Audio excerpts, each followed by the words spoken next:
Welcome back, Red Spotters. I messed that one up already. Okay, let's start over.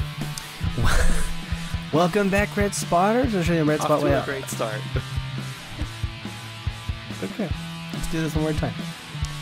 Welcome back, Red Spotters. I'll show you the Red Spotlight Entertainment Podcast. I'm your host, Alexis J. Soto, joined this time for the first time, at least on a non-special episode since October. This is Kyle Lira coming back to us, and from what I understand, this seems to be his first recording in quite some time. Can you recall what your previous recording was? Turn me around, Bullseye, so I can see him. Oh, the prodigal son has returned.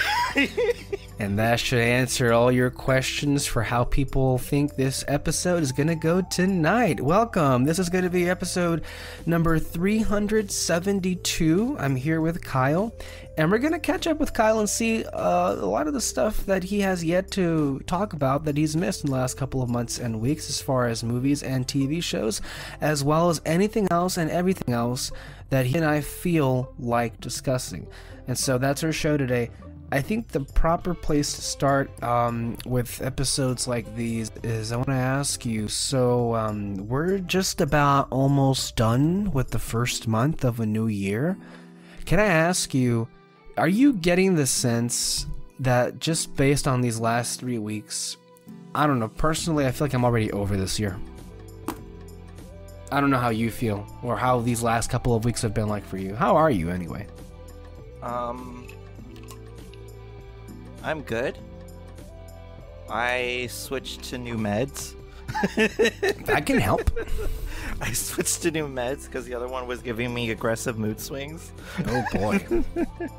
So yeah, as you know, I'm always an advocate for mental health and all that stuff here on the podcast, and you know that I have full-blown depression and anxiety, and it's just like it's a mess, as one Miss Nettie would say. Maybe we should talk about that. We didn't even talk about our little trip to LA. Oh yeah, we so much has happened. Yeah, so much has happened, you know, and it's only been like 2 months. That's it. But anyway, so but first before we go into that story, so I switched to meds. I've been working at my new job. Well, kind of new. I've been employed since newish since last August. I'm now a full-blown teacher now. You know, and I'm Congratulations. Thank you. Did you get your confirmation from the Pope himself? Yes, I did, actually. I've yet to frame it. You know, I'm doing the Peter Martinez method of not framing anything. Right. Just hoarding a bunch of shit and never putting it on display. I mean, with that wall space, I'm surprised he could hang anything on there. The strangest thing, I don't know, he wasn't being facetious. I think he was being 100% serious. The last time I visited him in his room, he was actually saying that he coexists with the spiders in his room and like just leaves them there. And I know a lot of people do, and a lot of people don't mind the presence of them. I mean, I'm an arachnophobe, so I get all crazy about that. You're not an arachnophobe. You are an arachno Nazi. Yeah. If I see the sight of something, I just jump away. I'm like, Idris Elba has his... I guarantee you want a genocide in terms of all spiders. Well, it's because, sometimes you just can't help certain phobias, right? Like, you know how Idris Elba got into the Suicide Squad. The rats? He curled up in a ball because of rats. Like, that's just me, but replace that with spiders. I understand that phobia. I understand rats. Why? I don't understand. Rats are fine. I don't understand bugs. Okay, what's your issue with rats? Why do you hate Mickey and Remy and Sebastian? They're so... Sebastian? Sebastian the rat from the Suicide Squad. Oh, Sebastian the rat. Okay, I mean, it's nothing personal. I just think that they're disgusting. Like the little skinny tail and the freaking like small ears and just like the small little hands. No, just no. But the icky 8-legged things do nothing for you? Yeah, at least like the some 8 of them, eyes, the fangs. At least some of them I can't even see them.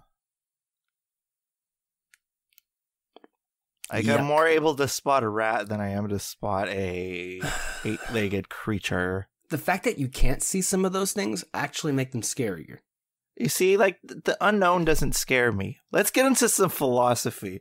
You see, the unknown doesn't scare me. In fact, it rather intrigues me of what is the unknown. Could I be having a trillion bed bugs in my bed right now? I don't, by the way. How would you know? How would you know? If you can't see them, how would you know? How would I know? I would have felt them already. I don't think that's true. Anyway, so as I was saying, the unknown kind of intrigues me. Just the mystery of it all, of life and all that stuff. I don't remember the last time I've broken into character. I mean, I can barely remember the last time you were on this show. So 2022. I mean, the last time I did something, dude, I almost like... Okay, so... As you know, Fantasy Fair is on a hiatus because, like, just like mental stuff that both me and Moreno are going through. The last time we recorded, it was a Once Upon a Retrospect for the half-ass Muppet month that we did. And you know how I do, like, the intro? You know how I do the intro when I'm like, Muppet, and I did that? Dude, I almost freaking shattered my voice box. Really? I wasn't prepared because it was like mid-swallow. Wait a minute. Was this caught on the recording? Yeah. So I coughed. You could hear me coughing. This was the last episode you guys did in the Fantasy Fair? Yeah. Oh, Jesus. You know what? I'm going to listen to that right now and play it on the show for our go ahead and continue your story, as you were saying. Oh, okay. Oh, thank you. So, yeah. So, like, I do that. So, last time I got in character was probably that. The Muppets Haunted Mansion and Wizard of Oz episode? Yes. One of those is good. One of those. Oh.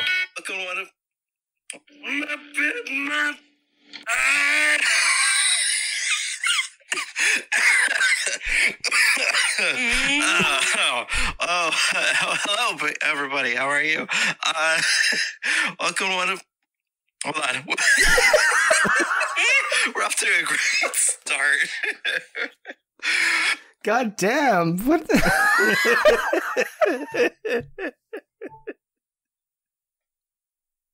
That's hilarious. Oh my God. You were out of practice then. You should have rehearsed that a little bit more. Yeah, a little bit. Yeah. I haven't broken out into animal in quite some time. A year, probably. That's a hard one, though. Animal's a hard one to do. Yeah. How does the puppeteer do it? You know, I have no idea. Probably by never doing anything with the Muppets ever, Disney. Yeah. Although I will say they did get some love during the holiday season at the parks from what I saw through footage. Oh yeah, with the whole Epcot thing. I think that was I think that the Epcot thing was... I wasn't even talking about that. I was talking about something else because at Disneyland they had or maybe it was at Disney World. No, but they had an actual caravan. Probably Disney World. Nothing good comes. No, I think never mind. It was California for sure. I know it was California. Really? Because it was. Yes, I'm 100% sure. I don't know. I've been out of the loop with Disney. I've just for my own mental health sake. I mean, there's a reason why the show's off on hiatus, right? Trying to stay away from that. I understand, but I remember that this was a video from the Disneyland park. It was Ordinary Adventures, one of my vloggers that I follow. Mm-hmm. And they were watching one of those like buses. Isn't it? Wait. Wasn't it a Christmas parade? With, it was. Like, the Muppets on the bus. Yes. And all that stuff. Mm-hmm. Singing Christmas carols. Yes. I remember that. They used the same technology that they did for the Muppet show that they do on Liberty Square. In Magic Kingdom Park. Yes. By the way, I've seen footage of that, and it looks absolutely incredible. Like like Disney needs to utilize the Muppets a lot more. Well, you could say that this is an example of them, crawling their way to using them more and more. Pee and you miss it.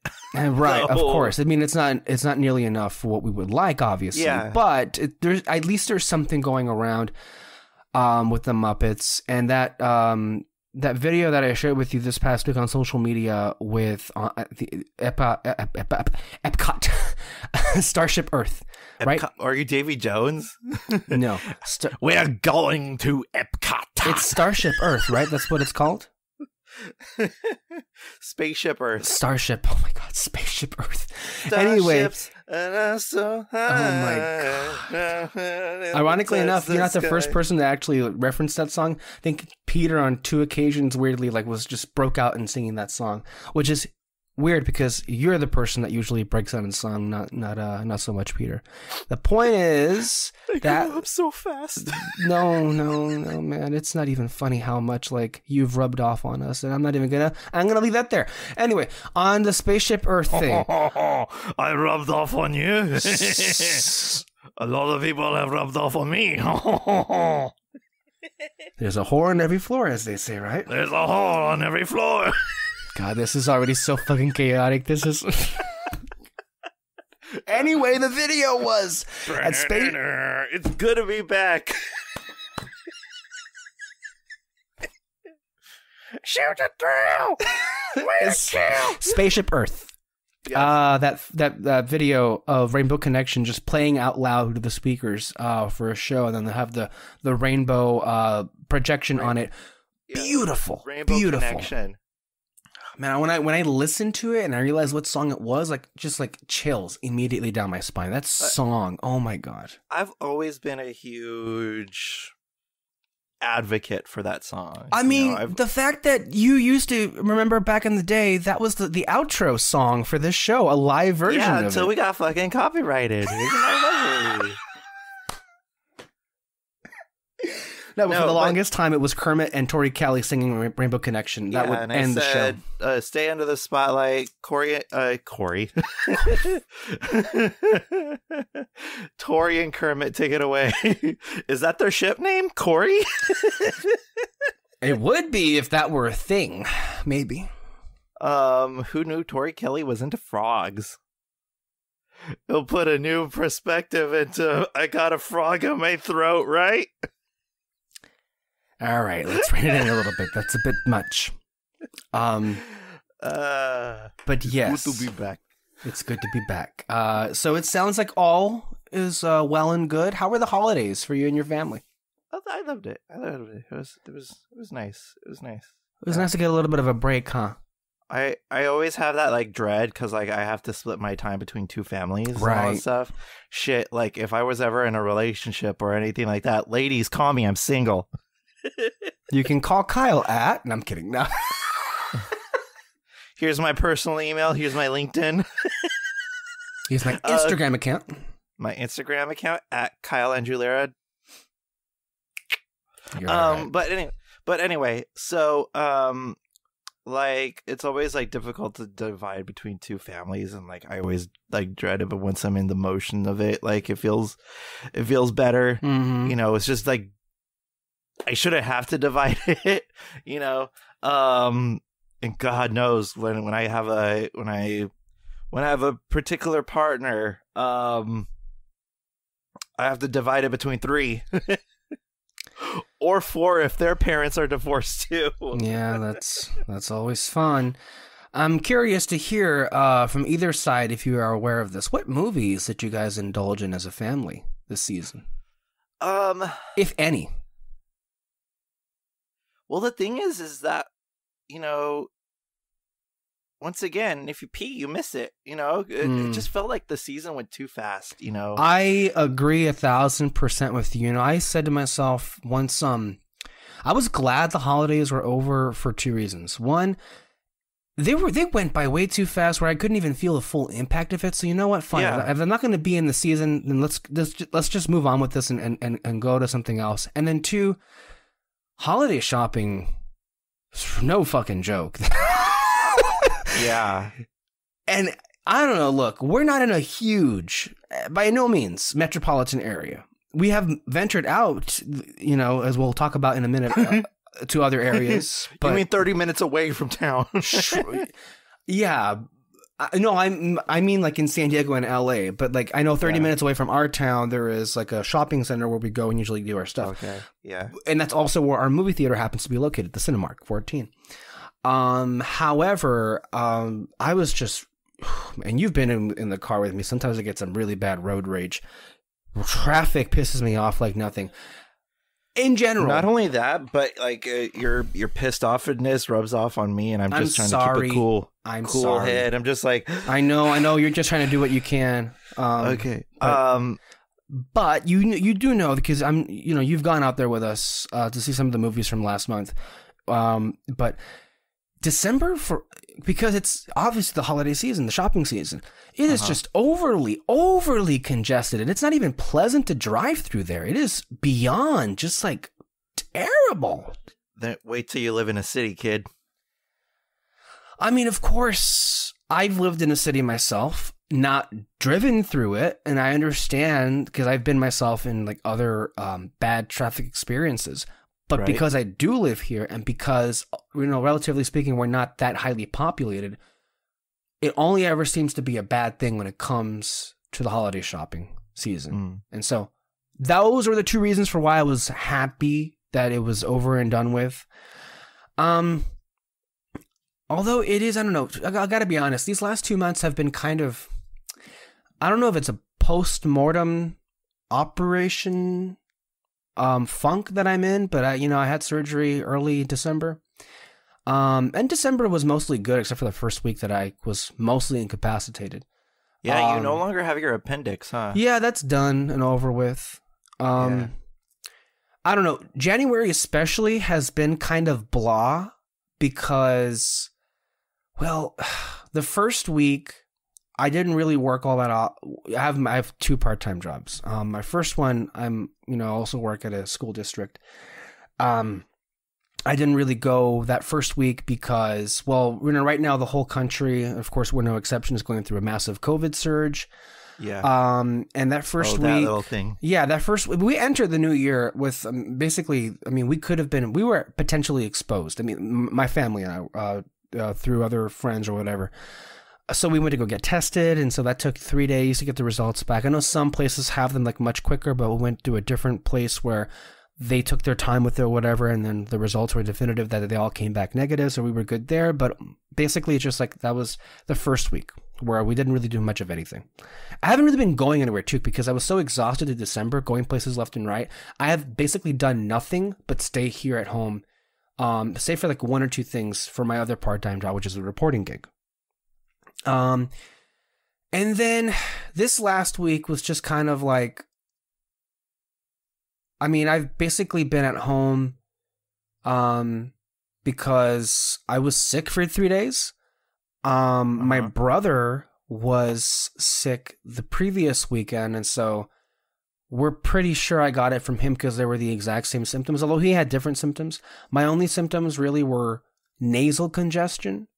I didn't have a sore throat, I didn't have a fever, I didn't have body aches, so I don't think I had COVID, but if I did, I didn't go anywhere, so that's why I was like basically working from home in case I did have it.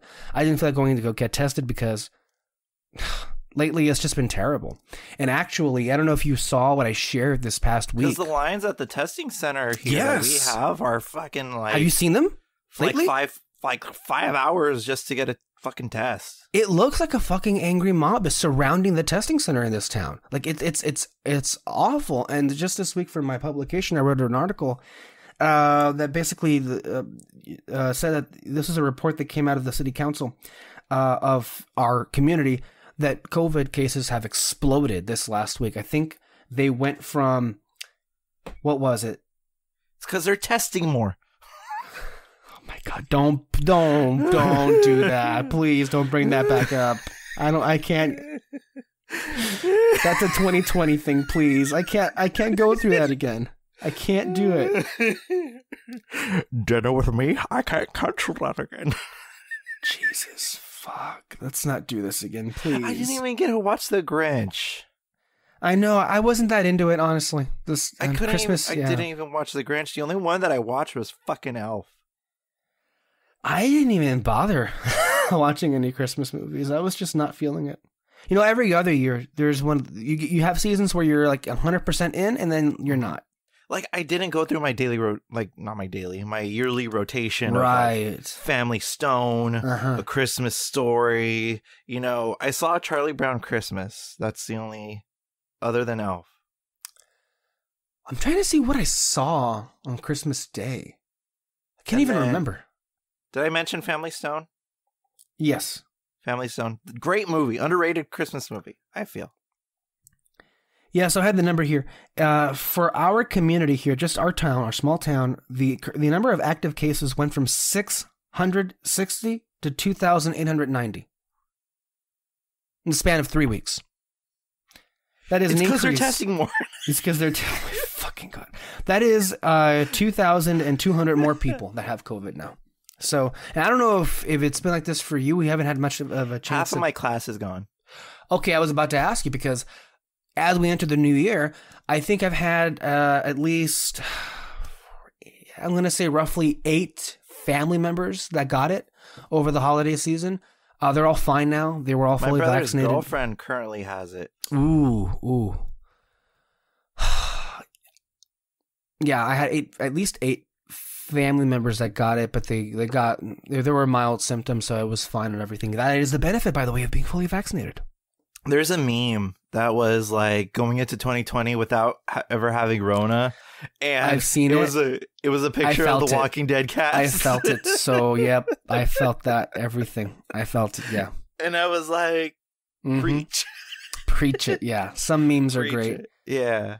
Although some memes are, I know that there's this meme with what's his name, Jerry and Jerry and Kramer. Yes, Kramer. I was thinking the other guy. Yeah. I feel like that one outwore its welcome weeks ago at this point. I know it's funny, but I love it because it's Jerry and Kramer. Yeah. You know? And you love Seinfeld. Yeah. What's up with that? Oh, man. Yeah, man. It's been kind of... What's up with lampshades? Yeah, so you said your whole class... have the lamp. Half of your class is out with COVID. Yeah. They're slowly starting to trickle down, but ever since I got back from break, it's just been like...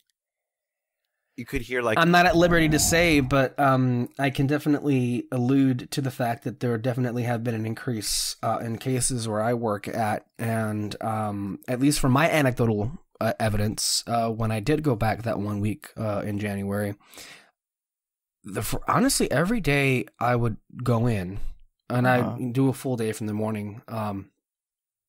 It sounded like a ghost town. And every day... like massive number of absences. Yeah, like when I went into the fucking like building, and then I was just like, yeah, like I felt like Peach from fucking Finding Nemo. I was like, today's a new day. The sun is shining. The tank is clean, and we are getting out of here. You know, I felt like that. I felt like that burst of energy, only to find that there was only like 4 fucking students. Oh my God. And I was just like, okay, class today. So I feel that way, you know. And it's just like, you know, slowly they're starting to trickle back. I think like today was like the first day that it's been like fully occupied, like almost fully occupied. Mm-hmm. I got to that, you know. I got 2 cases over the last weekend.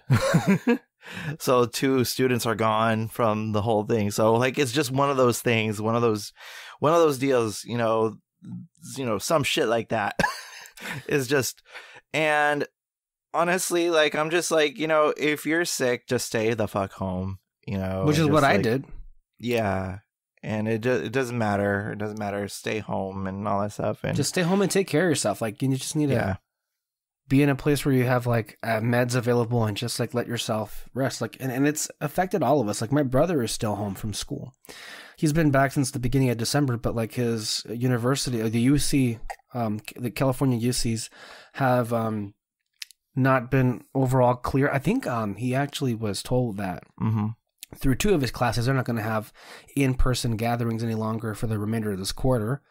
And I presume the third one. Yeah, none of these universities should be open right now. Yeah. Like in terms of like fully operational. Uh-huh.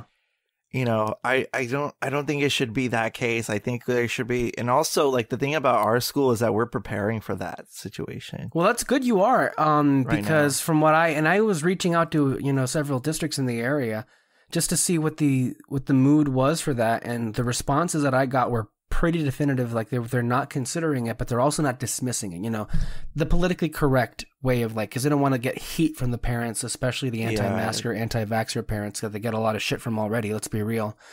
It's just a lot of things to navigate through. Like I wish we would just like. It would be one thing if we were going through a global pandemic and we were all on the same page, but we're not even anywhere near that. We're never on the same page with anything. Like just this week in our community, there was a local politician that basically said verbatim, "Thank God for the Omicron." Yeah.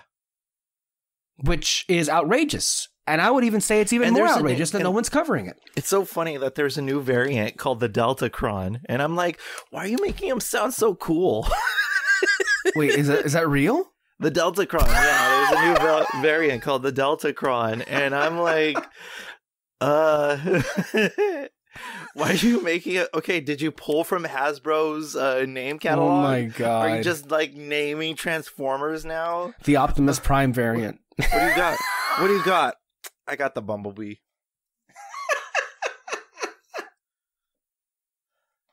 No, you know what? I think it would be a lot funnier if one variant was called just Shia LaBeouf. Jesus Christ. Sam Witwicky, we have to get the all-smart.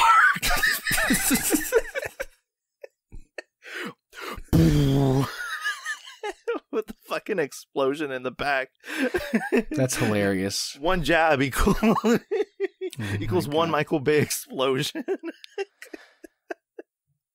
In all seriousness, from what I understand, Omicron only just recently was detected in our space. And so I also learned through another report here that very many individuals that, you know, were fully vaccinated did not go back and get their booster when it was offered late fall, early winter. You and I both did, because quite honestly, this was all but predictable. Like we were told, like those vaccines are a couple months old now. You need these boosters to like boost up the effectiveness, the efficacy rate of your vaccine. And I think like that's kind of what happened here. Like many didn't do that, and now a lot of vaccinated folks that I know got it. I mean, I'm sorry, they got infected with COVID. They're fine because guess what? They got vaccinated, but they still got infected. And this is my theory. I don't think that would have happened if they had gotten the booster, at least not to this extent. So movies. By the way, real quick, are we going to get a fourth one? Is that going to be a thing now? Like a regular like dose? It's going to be, I guarantee you it's going to be as common as like the flu shot. Okay. All right. Anyway, that's what our lives have been like. Oh, you know what? Did you get any cool stuff for Christmas? Gifts, presents? I know Kyle gave me this wonderful action figure of Goku. It was Super Saiyan Blue Goku. From Hobby Lobby, I believe you had that shipped. Yeah, it's the white supremacists, Michaels. Oh my God, what the hell? Are they like Republicans? Yeah, it's not overtly Republican, but it does draw that kind of crowd. Right. And he also gave me a 1964 convertible red Corvette. Red Corvette, yes. Which, as you know, as Alexis Soto constantly reminds you here on and I will more tonight. Fucking Christ. I got basically a model version of Lola because I noticed that, you know, that's why when I said like when I was in your room last, where we were just talking casually, that I got you something similar to what you already have in your room. And that's what I was called, because you had a 1955 Corvette. You didn't have a 1964 Corvette. Right. So the thing is, a screen accurate. So I got you a screen accurate version of Lola, you know, minus, you know, the ability to fly. Of course. And yeah. So So that was that. So I got you that. I got a smartwatch. You know, it's been really, really helpful. It's been keeping track of my steps, and I've been trying to do better by that. It reminds me. You got yourself a new phone recently, huh? Yeah, Samsung. I'm now an Android user. Samsung S10, pretty damn good. I would say that it blows the water out of the iPhone 13 and 14. You know, and this model is actually 3 years old. Interesting. So I think like it's still, you know, light years ahead of all the other things. I mean, it was about time. You've had an ancient phone on you. Yeah, before. I had the iPhone 6 that I've had since 2014. That's 7 years. Yeah. 7 years. Yeah. What else? I got a smartwatch. It's pretty nice. Allows me to, you know, it reminds me to drink water, which is really nice. Cuz you know, most of the time I forget. I'm like, "Oh, yeah, drink water." So it reminds me of that, and like all that stuff. I'm trying to be a lot more healthier this year. That's as good. Well. That's good. You know, I've eliminated ketchup. I haven't touched ketchup with a 10-foot pole. I've not drank soda since probably a week before New Year's. Dude, that's going to help a lot. Believe me, that's going to help a lot. It's hard. It's hard though. I know. But like I cut that out. You know, I'm trying to eliminate my fast food intake as well. Like I've only had like 2 bits of fries for the last month, and that's it. You know, so I'm trying to cut that back, you know, and all that stuff, packing lunches and doing all that stuff, just trying to like, you know, cut things. It's been, you know, honestly, it made me feel a lot more energetic, actually. That's good. You know, and that's how it feels. You know, the only thing I will not give up coffee. I just will not. I don't care if I'm dying on my deathbed and my doctor recommends it. No, I'm not cutting coffee out. You know, I need it. I don't need it. I don't need it. I definitely don't need it. But yeah, I mean, I have, you know, I got, you know, I'm doing that stuff. You got me. It's like I have a James Bond obsession or something like that. I got a lovely print with all the James Bonds on it. Oh, yeah. It's a beautiful piece. It has like, it has a representation from every single Bond film in the franchise, except there's a glowing exception, which I was a little bit like, that's not very nice. Spectre is not represented in the movie, on the poster. You're saying that every single movie has a place on the poster except Spectre? Except for Spectre, yes. That's weird. I mean, I know the movie got a lot of hate from a lot of people, but I didn't think Bond purists hated Spectre as well. I'm a Bond purist, and I can only speak for myself. I love Spectre. It's in my top 10 favorite Bond films because it gave me everything I wanted. Out of 25. Yes. So yeah, you got me that, and then you also got me, what's it called? You got me the No Time to Die vinyl, the picture vinyl set. I think it said Target exclusive. Yep. It has the picture of Nomi, Lucifer Safin, Madeline Swan, and of course James Bond himself.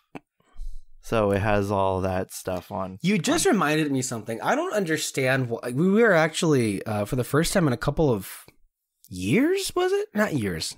Months. Alexis Moreno, you, me, and Peter all got together in the same room. Went to go have brunch at IHOP here. Yeah. I don't know why you guys were being rather, like, evasive when I asked the question of like, okay, so like, I know we want to like do a grand reveal when we do our top 10 show of the year for movies for this show, but like, I don't know, like, you know, I don't know. I know you have a thing. I know. Are you assuming that No Time to Die is going to be my number one film? Well, if I were to place bets on like what all of you would pick, even though I feel somehow I would get it wrong. To me, I feel like I'm trying to look at like the movies that all of you have been the most passionate about. And I feel like it's kind of obvious. I know with you, it's Bond. I feel like it's Bond. But with Alexis, it's obviously Encanto. And then with Peter, I think it's Dune. So just judging by like how much enthusiasm you all have shown for those films, I would be kind of surprised if all of those films did not end up on your respective top 10 lists. At the top, I mean. Oh, you see? You're throwing in a technicality. The top. You're not even billing it as number one. No, I am. I right now, if I were to like put money on like what all of your favorite films of the year would be, what all your number ones would be, that's where my mind would go. Yeah. Well, we'll see when we record it in March. I know. Yeah, you see, Darren, nobody wants to say shit. Anyway, should we talk about our excursion to LA? Yeah. So Nettie had this really, really bright idea.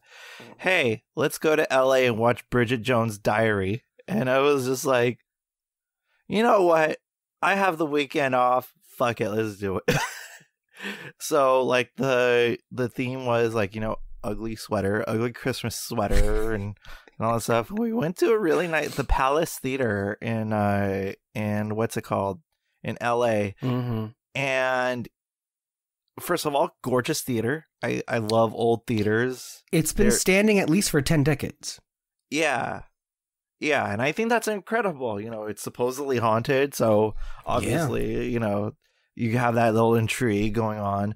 But also, like, it was a comfort, cozy movie, Oh, yeah. Witty, Renee Zellweger fucking killed it. This is my first Bridget Jones movie I've ever seen. Me too. So I saw that, and so I went in and I saw Bridget Jones' Edge of Reason. Oh, you went to go see it after? Okay. Yeah, I saw it after. Fantastic. Yeah, and honestly, like, it was a comfy movie and all that stuff. And then afterwards, we took pictures. Yeah, it's on the site Cinespia. Mm-hmm. Cinespia.com. Look it up on the Bridget Jones. What's it called? On the Bridget Jones section. You could look at great pictures. You look at the gallery, yeah, and we took the promo shot for It's What It Is, coming soon to NBC. We took there was a photo booth right there with the whole like freaking with Bridget Jones's apartment set, right? Set up, and there was this like we decided to do a pose. Alexis was very reserved about his pose, but Nettie had her hand flailing about, and I was on the floor pointing at them like I was like you guys were the respective roommates, and I was just the intrusive neighbor. Honestly, it's like the show. It's exactly what you say. That's the perfect promo that encapsulates our characters for It's What It Is, or It Is What It Is, the new sitcom that we're doing with Nettie. And it's hilarious how without even like filling in Peter on like I guess our inside joke of like our sitcom, he kind of like just by looking at the photo had the same thought where he said it looks like a reboot of Three's Company. The photo that we took. I mean, that's the intent, right? That's the intent of what we're trying to go for with that. I think, honestly, that's just our dynamic in real life. Because, the thing we joke with Nettie is a lot of the things that happen in her feel like they're written for a sitcom. Yeah, minus the laugh track. It's a little bit more tragic, but what can we do? It's what it is, right? Yeah. Roll credits. Roll credits. Thank you for being a friend. Rest in peace, Betty. Rest in peace. Rest in peace. Oh, okay. So like we did that, and then we went to Anaheim to go try this like cheese up, which is like cheese ramen. Really It's interesting. a pop-up. Is it a pop-up place, or is it just like honestly, it wasn't even a restaurant, like a sit-in restaurant. It was like one of those places that's a pick up and go. It was a pick up and go thing. It's really popular in Japan. Interesting. Those kind of things, like, because like there's so much limited space that's what they tend to do, you know, and you could like sit out on the street and, you know, have your meal or whatever, and like it gives it a more communal feel. The area that we were in didn't feel communal with the Nazi alarm going off. You are trespassing. Get the fuck out. You know, that was so scary because it was also in like a residential area. It wasn't a residential area, because residential means like somebody's living there, like it's a cul-de-sac or anything like that. No, it's an industrial area, is what you're trying to say. Oh, okay. And it was near like it was dark. You couldn't tell. It was so dark and cold and wet. It was. And we were right. We were close to the House of Mouse. You know. So just to give an image of like proximity of where we were in that area. So, it was really interesting ramen. Once in a while, I think about it. Did you think it was interesting? Well, it was interesting in terms of what it looked like, right, and how it was presented. I genuinely think that it was really interesting. Interesting, I sure. think. Okay, here's the thing. If I were high, this would be probably. This will probably be one of those things that I would go to, you know, after smoking or vaping. I vape, everyone. So like it'd be something that I do to that effect, you know. The kind of food I'd be like, you know what sounds really good? Ramen. But you know what? Not just any ramen. Ramen with cheese. Yeah, let's do it. So it's one of those things. It's definitely stoner food. I'll give the food that kind of credit. Yeah, I would say it was mostly fine as far as flavor was concerned. I think at some parts it did get bland. I don't know. I was mostly worried because it seemed my stomach was making a lot of noises like as soon as I put that in my body, and I think you had the same reaction. It definitely put our body through a shock, but I think it's just like our body didn't even know what to do with it. Yeah, it was. Yeah. So yeah, I think it's just one of those things, you know, and it again, it's what it is. It is what it is. So we went to go see Nettie for a night. We went and did all that stuff, and yeah, we did. Then we came back to go do Matrix and Kingsman with Julio and Peter. Yeah, boy, I was fucking tired. Yeah, I was fucking tired after all that stuff. My body, like honestly, physically, I feel like I haven't recovered since after our Disneyland excursion. To an extent, I still feel that way as well. And that I think was one of the great surprises of the year to me, was how much that trip took out of us. How out of shape we are. Yeah. I mean, as far as I guess as theme park goers, we're out of shape. But to be fair, and we have gone on record admitting this, we really did overextend ourselves, I feel, those 2 days we were there. I mean, we got the most out of our trip. We were trying to get our money's worth. Oh, yeah. And paid the consequences for it. I don't think I need to go for another 3 or 4 years. Yeah. I know we all woke up the next morning, the morning of when we were leaving. We woke up and I think all of us, I guess, sounded a little sick. The morning of the day that we left Anaheim. Oh, my voice was completely shot. Yeah. I thought we were sick. We were just fucking tired. Yeah, it's just exhaustion. And I think that's why we felt sick. But yeah, I mean, would I do it again? Abso-fucking-lutely. Oh, yeah. Yeah. But like, rope drop until like fucking 2 a.m. and then waking up at like 5 to do it all over again. Not necessarily that part. I still think about that ice cream and corn dog. Had a corn dog. Oh my god. I holy shit. Yeah. Yeah, I think about that too. It's awesome. Talk about dog, am I right? Jesus Christ. All right. Well, all in all, how would you say 2021? All in all, it's just another brick in the wall. Do you know that song? No. It's you uncultured swine. It is. I'm just kidding. It is. It's another brick in the wall. Part 2, specifically part 2 of Pink Floyd. It's Pink Floyd. It's one of their trademark album, The Wall. It's an amazing record. But the if you listen to this, the song is meant to be listened on a drug loop. I see. And the thing is that at the end, it's the last thing that you hear is somebody whispering into the mic, "Isn't this where?" And then the first track, it says, "We began." Oh, okay. That's so great. You're meant to listen to it in a loop, like, "Isn't this where we began?" And then you go into it and listen to it in a loop. Did you have a good year?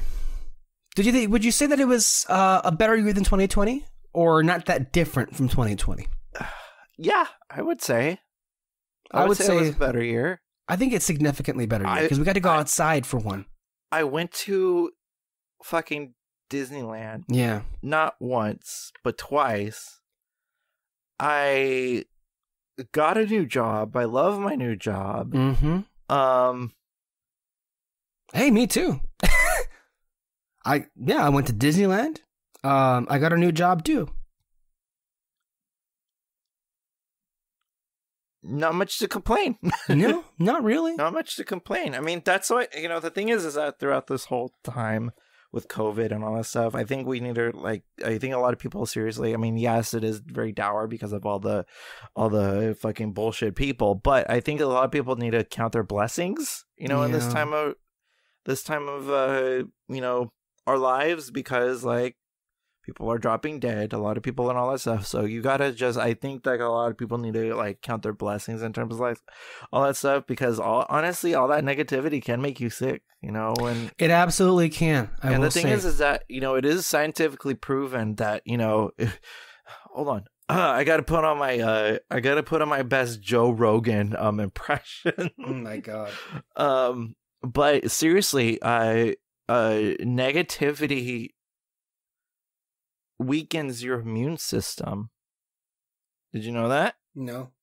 Yeah, I mean, it's scientifically proven that, that negativity weakens your immune system, and it's just because it's exhausting. It's exhausting. Negative energy, there's literally negative energy, negative aura weakens your immune system. So I think that a lot of people need to just have a little bit more of a positive attitude. That way they could just and it's not only good for your physical well-being, but your mental well-being as well, and so I feel like that thing should be a lot more up center with front and center with everything that goes on, especially in this time of age, so I think, just count your blessings, everyone, because honestly, it could be worse. It could be worse. Yes. This country is in a shithole right now. Yes, absolutely.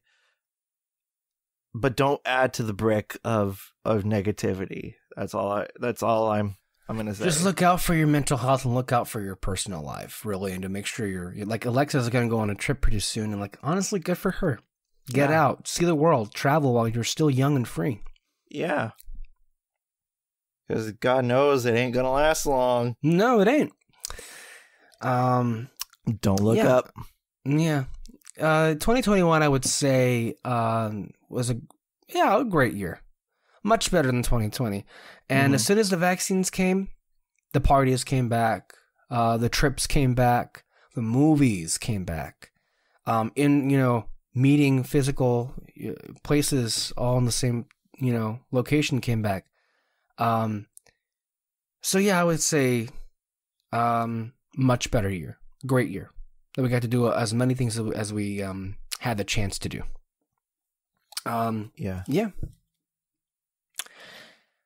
Yeah. Oh no, continue. Okay, I thought you were gonna ask. All right, so I got some things here to go over. As far Do as you now? the movie stuff is concerned. Just for a programming note, for those that were looking for a review of Ridley Scott's film, The Last Duel, well, we just did one with Peter last week. Go ahead and check that out, as well as a lot of the recent stuff going on in the world of movies. And let's get into some of the stuff right now to bring us into the end of 2021 and the beginning of 2022. So what I have here is a list of stuff that I wanted to talk about. Yes, in the year of our Lord. A list of stuff that I wanted to talk about real quick. So one of my favorite films of last year was a little movie by the name of Luca, which was the latest from Pixar Animation Studios and made a splash, no pun intended, on Disney Plus last June. And this comes to us from Nielsen, which they do ratings now for streaming for the last year or so. Mm-hmm. And here we are. So, Luca, the most streamed film of 2021. Nielsen revealed Pixar's Luca was the most streamed movie of 2021 in the US with 10.6 billion minutes of viewing. This is interesting, right? So, all of us, I think, were kind of miffed, shall we say, back in June when it was announced that this movie would altogether skip movie theaters and go straight to streaming, which would have at that point made it this. And don't worry, we'll get to Turning Red in a minute. I'm setting this up, but at that point was the Buckle up, kids. The second consecutive Pixar movie in a row that Disney decided to forego the theatrical release and then just dump on streaming. I gotta ask you this. I feel two ways about this. One, I do feel that Bob Chapek in particular should have experimented more with what a streaming component and in theaters at the same time would look like, how HBO Max did it. I mean that without the Premier Access, because I don't think Premier Access really accounted for much of anything, and I think really inhibited a film's impact. Like Raya was, I think, so done dirty by that, not only the month that it came out, but also the Premier Access, that nobody really saw that movie until months after it was initially released. Yeah. Whereas with HBO Max, everybody was talking about those films, either they saw it in theater. Funny. It's so funny. The only thing that in film Twitter world, the only thing that Raya will be known for is we're getting Ellis quote unquote canceled. It did, ultimately result in one of the best video essays I've ever seen. The Mask Off video, which was amazing. Did you see that she quit for good? Yeah, I don't want to talk about it because it's just sad. It's really sad to hear about that. Lindsay, we love you, girl. Come on to our podcast. But I feel a couple of ways about it too, because while I would have liked for it to have seen Luca in theaters and on Disney Plus at the same time at no extra charge, one, you can make the argument that, hold on. Uh-oh. Rona.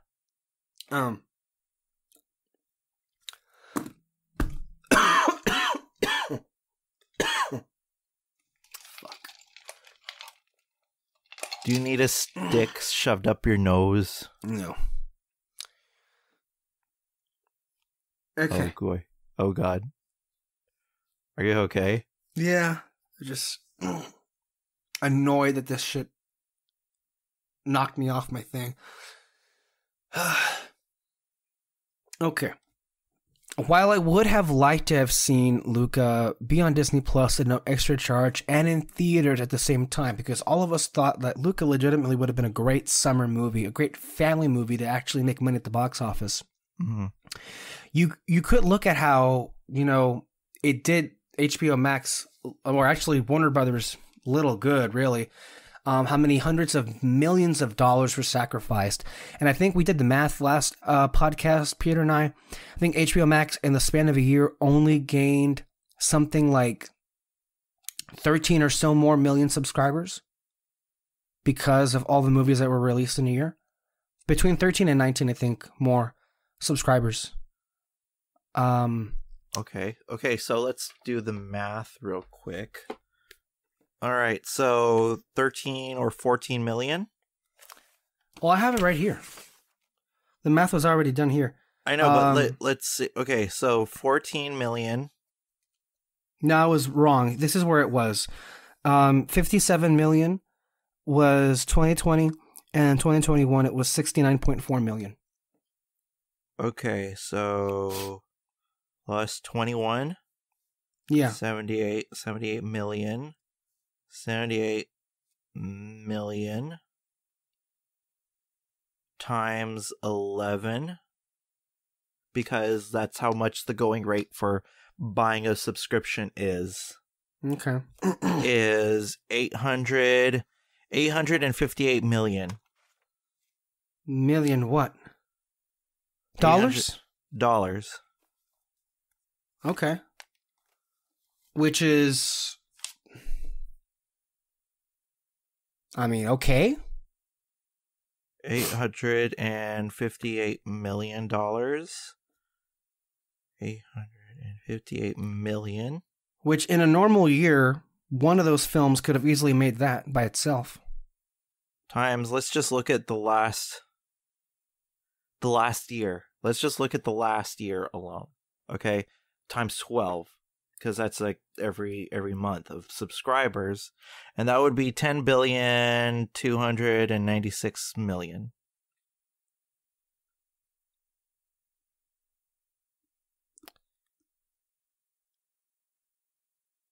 I'm not sure that's accurate, but then I don't know. I'm not one to question math. That doesn't like 10. You're saying that they made $10 billion off HBO Max last year For 2 years. For 2 years. Okay, well, even then, I don't know if I buy that. That just seems a lot. Anyway, okay, if you look at the grand scheme of things, it's not bad. It's not bad, but it's not good either because of all the premium content that they put going directly into streaming. My mixed feelings on this, getting back to that, involving Luca and its performance. I'm very happy to see that it did very well. And we knew that it was doing very well when it did debut in the summer. But maybe not to this extent. This is quite the achievement. The single most streamed movie of the year is Luca. On any platform. That's impressive. That is very impressive. That is unbelievably impressive, too. For all the haters, Silenzio Bruno. Yeah, exactly. Oh, I'm sorry. We don't talk about Bruno here. Yeah, no, we don't. Yeah, but I also wonder, like, well, would it have reached that same level of views if it were also available in theaters? I don't know. That again, it's so hard to really tell how much. I would rather it be, the thing with me is that I would rather it be a cultural hit, streaming winner, than a box office disappointment. Yeah, I agree with you. And that's why, like, I mean, I can't be sure that Luca would have made any money. Maybe it wouldn't have made as much as it would have ordinarily because, of course, of the pandemic. Yeah. But that being said, Luca was by no means going to come close to the highest grossing movie of the year at the box office. But in this case, it is the most streamed movie of the year. And that is a different success in its own right. And not one, I don't think anybody would have predicted when that happened. So I guess Luca, of all movies, I think that's impressive. That's really the most impressive.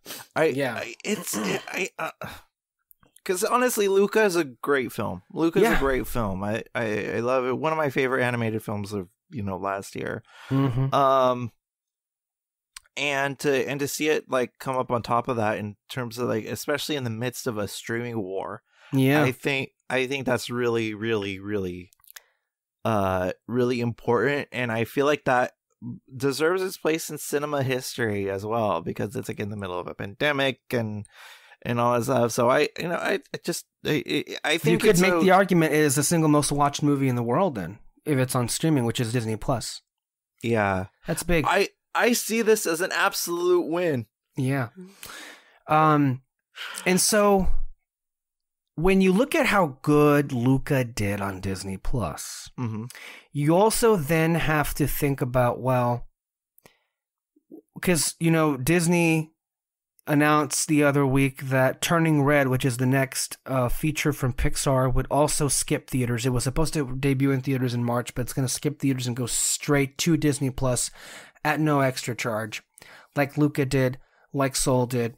When you look at how good Luca performed, you can understand from a business standpoint why it would seem to be more beneficial to elevate Disney Plus through this film from a company that is known to really boost viewing numbers and subscriptions to Disney Plus than perhaps in theaters. I can see the business sense because of that, but at the same time, when I read these headlines, it just feels enraging because Disney seems to only do this with Pixar Animation Studios. They haven't, animation, sure, you can say that Encanto and Raya. Encanto had this thing where it was in theaters exclusively for 30 days, and then it was on Disney Plus, starting on Christmas Day. Raya was in theaters and then also had the Disney Plus Premier Access, but they still had theatrical runs. Whereas, I don't know, I definitely feel those that say it feels highly disrespectful to the studio that consistently makes the best movies out of the entire company. And I can definitely see the impression where, even from the perspective of the artists and the filmmakers that make these movies, and every time this happens, you have these stories that come out saying how disappointed and mad that they are. And from an artistic standpoint, I feel that pain, and I myself am also enraged that it's only happening to Pixar Animation Studios. Which, by the way, the other day, I think Bob Iger said in an interview, was the single greatest acquisition he made at the entire time of his tenure at Disney. And that's including the big and mighty Marvel picture and Star house. Wars. Yeah, he acquired Star Wars and Marvel, and then also the now dead 20th Century Fox. Okay, from my perspective, this is how he meant it, in terms of, why he thinks it's the best, because, that's where artists, do the most work. I feel. Because the thing is that with the Walt Disney animated feature, there is this I wouldn't say stigma, but reputation, so a lot of the Disney animated movies, while good, tend to, in terms of what the Disney powerhouse does, play it safe. Pixar, they allow people to elaborate. That's why you have the Pete Doctors. Pete Docter, he elaborated and made it more, that it's the more artisanal, ground for everything. So I see what he means by that. When the studio was purchased by Bob Iger in the mid-2000s, Pixar had only just released The Incredibles. They were about to reach they haven't even reached their peak yet as far as how many hits in a row that they were about to release. Whereas Disney Animation Studios was getting buried year in and year out, even by DreamWorks Animation Studios. So not only did Pixar come into the Disney umbrella to be a part of their company, but they also revived the animation studio at Disney to where we have the sequel, or what is this era called? This era of animation films at Disney? Not there was a Renaissance era, and then there was the revival era. Is this the revival era? I think we're in the new Renaissance. I think that's what it's being called. I don't think it was called the new one. I think it was called the revival era or something. Because the Renaissance is still the Renaissance era of Disney animation films. But you brought in the people from Pixar, namely John Lasseter at that point. And I think it all really began with Tangled, where things really began to turn around for the company. Or for the studio, the animation studio, I should say. Yeah, I'm looking right now. Yeah. Continue talking. So Turning Red is one of my most anticipated movies of the year, and I guess I'm going to see it on Disney Plus now. I was looking forward to seeing it in the theater, and I am saddened once again that it just isn't going to be the case that way. But I'm hopeful that, like with Luca, it's going to find a really big audience and hit really big on Disney Plus. Yeah, who knows? Maybe it's going to be the streaming winner of this year. Yeah. But as a super fan of Luca, love this movie so much. To see that headline as the most streamed movie of the year, yeah, we're still in the winner. revival. We're still in the revival era. Mm-hmm. Which, man, what a freaking lineup! You have freaking Princess and the Frog, Tangled, Winnie the Pooh, Frankenweenie, Wreck-It Ralph, Frozen, Big Hero 6, Zootopia, Moana, Ralph Breaks the Internet, Frozen 2, and Raya and the Last Dragon. One more. You forgot about Encanto. Oh, sorry. I didn't mean that. I was just looking at the list that was on the website. That Alexis would say that was very rude if she were here. Okay. I didn't mean it like that, even though my thoughts on Encanto are controversial, to say the least, amongst us. Well, I'm sure you'll have plenty of time to talk about that when we get into that part of it. I want to ask you, though, because in addition to it being revealed that Luca was the most streamed film, there were also, it accompanied it with a list of other films that were the most streamed. For years now, you've been saying, that you've held on to this belief that Moana wasn't that well popular. I feel like I was kind of like pushing back for years and years. How do you respond to the fact that Moana, a film that is now 5 years old at least, that came out in late 2016, was the second most streamed movie in the United States of 2021? Behind Luca. Yeah, behind Luca. Make way, make way. Make way, yeah. Huh. That's the power of Moana. The thing is, I've always thought that was like an instant classic if there ever was one. Again, I think the last animated movie that we got from Ron Clements and John Musker, the legends that we had, the directing legends at Disney Animation Studio that began in the late 80s with Disney. And yeah, I think that's fucking impressive. Of all the movies, Moana. I think that's fucking great. I love Moana. Moana is probably one of my favorite films from the last 10 years. Yeah. And on it, it's so good. It's so good. The messaging is beautiful. I love the characters, and on it, it's just an all around damn good movie. Like, I haven't felt that good since watching the fucking Lion King. With the Disney movie, and it just like, it's one of those things that like, I love it. I memorized all the words for "You're Welcome," "Shiny," and all the songs. Everybody has a role on this island. Maybe I could roll with mine. It's such a good, it's such a good movie, and I was just like. I fell in love with this movie right out of the picture house, to quote one Mr. Martin Scorsese, and it's just like, it just makes me feel, it makes me feel fucking great watching it. It just like reminds me why I love Disney in the first place.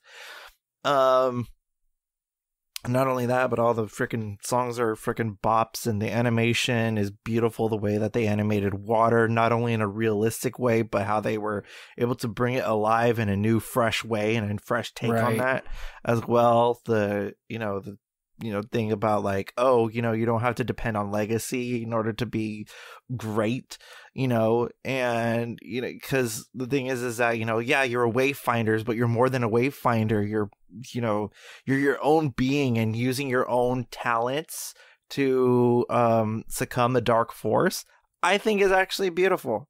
Mm-hmm. It's actually a beautiful thing, and the way that that Moana was able to, spoilers for those who haven't seen the movie, but being the second most streamed thing last year, right?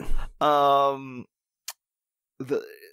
way that Moana uses empathy at the end of the movie, I think is the most powerful touch and most powerful bit of of messaging, I think, is really clear, especially in a hate-filled era, and I think that was, it's almost cathartic, Yes, it very much is. That whole sequence where, she parts the sea, or the sea parts itself, and she's walking across the horizon to find you, as the lyric says. Yeah. To me, is one of the most stunning moments in animation history. Yeah. And like the lyrics, I have crossed the horizon to find you. Yeah. And she said, don't let it define you. This is not who you are. We're not, as a human race, we're not built to hate. And I think that is really important, especially here, especially now. I think it's absolutely a beautiful thing, and a lot of people, I think should take the message of Moana to heart. Yeah, and here's the thing. For I know that, let's just be real. There's been some resentment from, I think on your part towards Zootopia for stealing a lot of the attention that year, because it also came out that year. Zootopia did cross $1 billion worldwide. Moana did not. Yeah. Zootopia did win the Academy Award. Moana did not. But Zootopia ain't on this list, and Moana is. So you could make the argument that Moana maybe is aging better than Zootopia. You could say that. And at least you could say it's more popular based on these numbers. And plus, after last year, or the last 2 years, we learned that ACAB, all cops are bad. And we get to Zootopia. Judy Hopps is not. Don't bring up that controversy. Jesus. Some people are stupid as shit. Anyway, that's Moana. And number 3, also on Disney Plus, Raya and the Last Dragon. Surprise, surprise. Despite the fact, despite the narrative that no one saw this movie, that everyone kind of forgot about it, which to an extent nobody really cared when it came out for a lot of various factors. And I think this goes to show you how much Premiere Access was an inhibitor toward, people watching this movie. I have news for you. Today, her character debuted at Disney Parks. That is interesting, because I just had a Twitter exchange with somebody on Film Twitter that said that, and this is a pretty mean-spirited comment, that somebody had, I think that it was a post on the Disney Twitter account or whatever, and this person was saying that they saw somebody else post that, nobody saw that movie, what a waste or something, which is pretty mean-spirited. But anyway, first of all, to what you just said, that's great to see Raya as a live character in the parks. I believe she's there for the Lunar New Year celebration that they have. Yeah. And that's good to see as well. It turns out that narrative may have been false, because Raya and the Last Dragon, the 3rd most streamed movie in the US for 2021. And by the way, we're not just talking about one streaming service. We're talking about all streaming services, except HBO Max. For whatever reason, Nielsen can't track HBO Max. But for Amazon Prime, Netflix, and Disney Plus, we're all here. I know, right? They need to get on that, whatever. But Raya and the Last Dragon came in at number 3. And that's great to see, because I really, really, really, really, really, really like Raya and the Last Dragon. I can't wait to see what other movies do. I'm really curious to see other films animated films do really well, clearly, in general. Well, it's because parents put it on for their kids to watch. Yeah, absolutely. That's what a lot of it. It's a babysitting tool. Right. Then again, we are talking about Luca, Raya, and Moana. Genuinely great movies, I would say. Yeah. So this is great. And number 4, Peter's arch nemesis, Frozen 2. The 4th most streamed movie. Again, there's a narrative out there that this movie is not that well liked. I don't know about that. Frozen 2 is pretty great. I love that movie. I love it too, It's fantastic. What was it? I think one of the songs came on the way to Disney, and you broke down in tears. Was it Show Yourself? Show Yourself. Oh, yes, it's such a good fucking song. This actually is a great segue into a different tangent here. Disney really, really needs to get their shit together, because it used to be once upon a time, in the 90s and the early 2000s that they could submit multiple songs from any one movie for the Best Original Song category at the Academy Awards. Like, for instance, Little Mermaid, Beauty and the Beast, they all got multiple songs nominated for that category. Yeah. At some point, the rules were changed because Disney was winning too many times or they got way too many nominations. And so they can only submit one, like, official song for the movie. And so I don't understand what possessed them. I know because they decided in their marketing approach that their focus people told them Into the Unknown is the song of the movie. This movie's Let It Go. We're going to ride with it all the way. And while Into the Unknown did get a nomination, no way in hell should it have been picked over Show Yourself. Yeah. Like, Show Yourself is the showstopper of the movie. It is, I think, to me, the whole reason the movie exists, and is a legitimately great song. That, to me, the fact that that was nominated was... That's like, even though, again, Shallow, which did win from A Star Is Born, was a great song and a great winner... I feel I'll Never Love Again should have also been a moment or a song included in that list. You know, I'm not a particularly ethical person. Oh, Jesus, fuck. But I am fair. Yeah, apparently. That's Lady Gaga's performance in House of Gucci. Which apparently is still playing in theaters. Okay, so there's two people I want to win Best Actress. No. There's two people I want to win. No. You don't want me to manifest anything? Fine. You do. Just say what you're going to say. Okay, so there's two people I want to win for Best Actress. I want Rachel Zegler, and for West Side Story. Yes, and I want Lady Gaga. Like, either one of those two, I'll be happy. Well, we'll get to Rachel Zegler. It's still up in the air whether or not they'll get nominations for that. But to this thing about song, Disney seems to be doing this a lot where they're just like submitting the wrong song for every movie. Like, for example, there were a lot of great songs for Mary Poppins Returns, but the song they went with was The Place Where the Lost Things Go. I mean, while it's a good song, it's not the best song of the movie. Which one would you have gone with from Mary Poppins? Either Triple Little Light Fantastic or Can You Imagine That? Or no, a cover is not the book. Okay, yes. Because the thing is that year that the original movie came out, Supercalifragilisticexpialidocious won the best original song. Right. And the thing is that if you track your history and try to like see where the poetry it rhymes, the George Lucas of it all, you realize that A Cover Is Not the Book is the Supercalifragilisticexpialidocious of the movie. So I think that A Cover Is Not the Book should have clearly been the one that they would have nominated from that movie. Yeah. But again, you have to keep in mind that Disney has to pick the song they campaign for, and they picked the wrong song. And while they did get the nomination, it was just...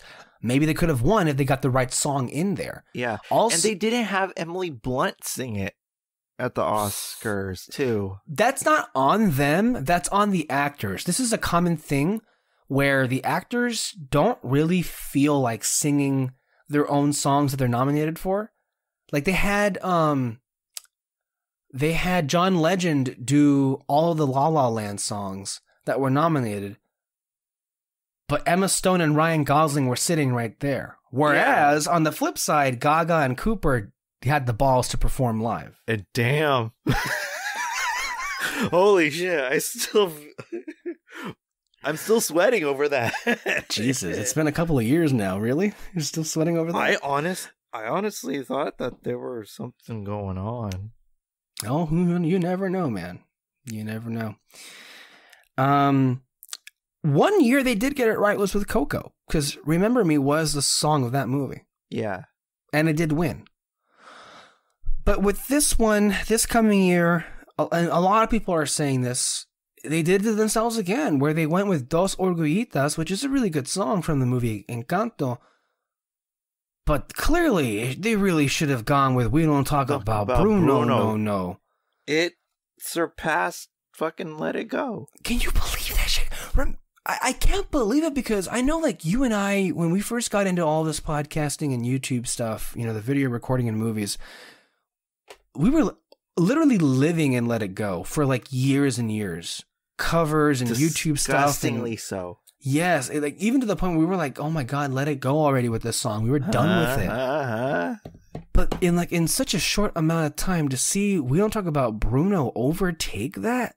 That's pretty fucking impressive. We don't talk about Bruno. No. And again, Disney shooting themselves in the foot, like, "Fuck, we could have won with this."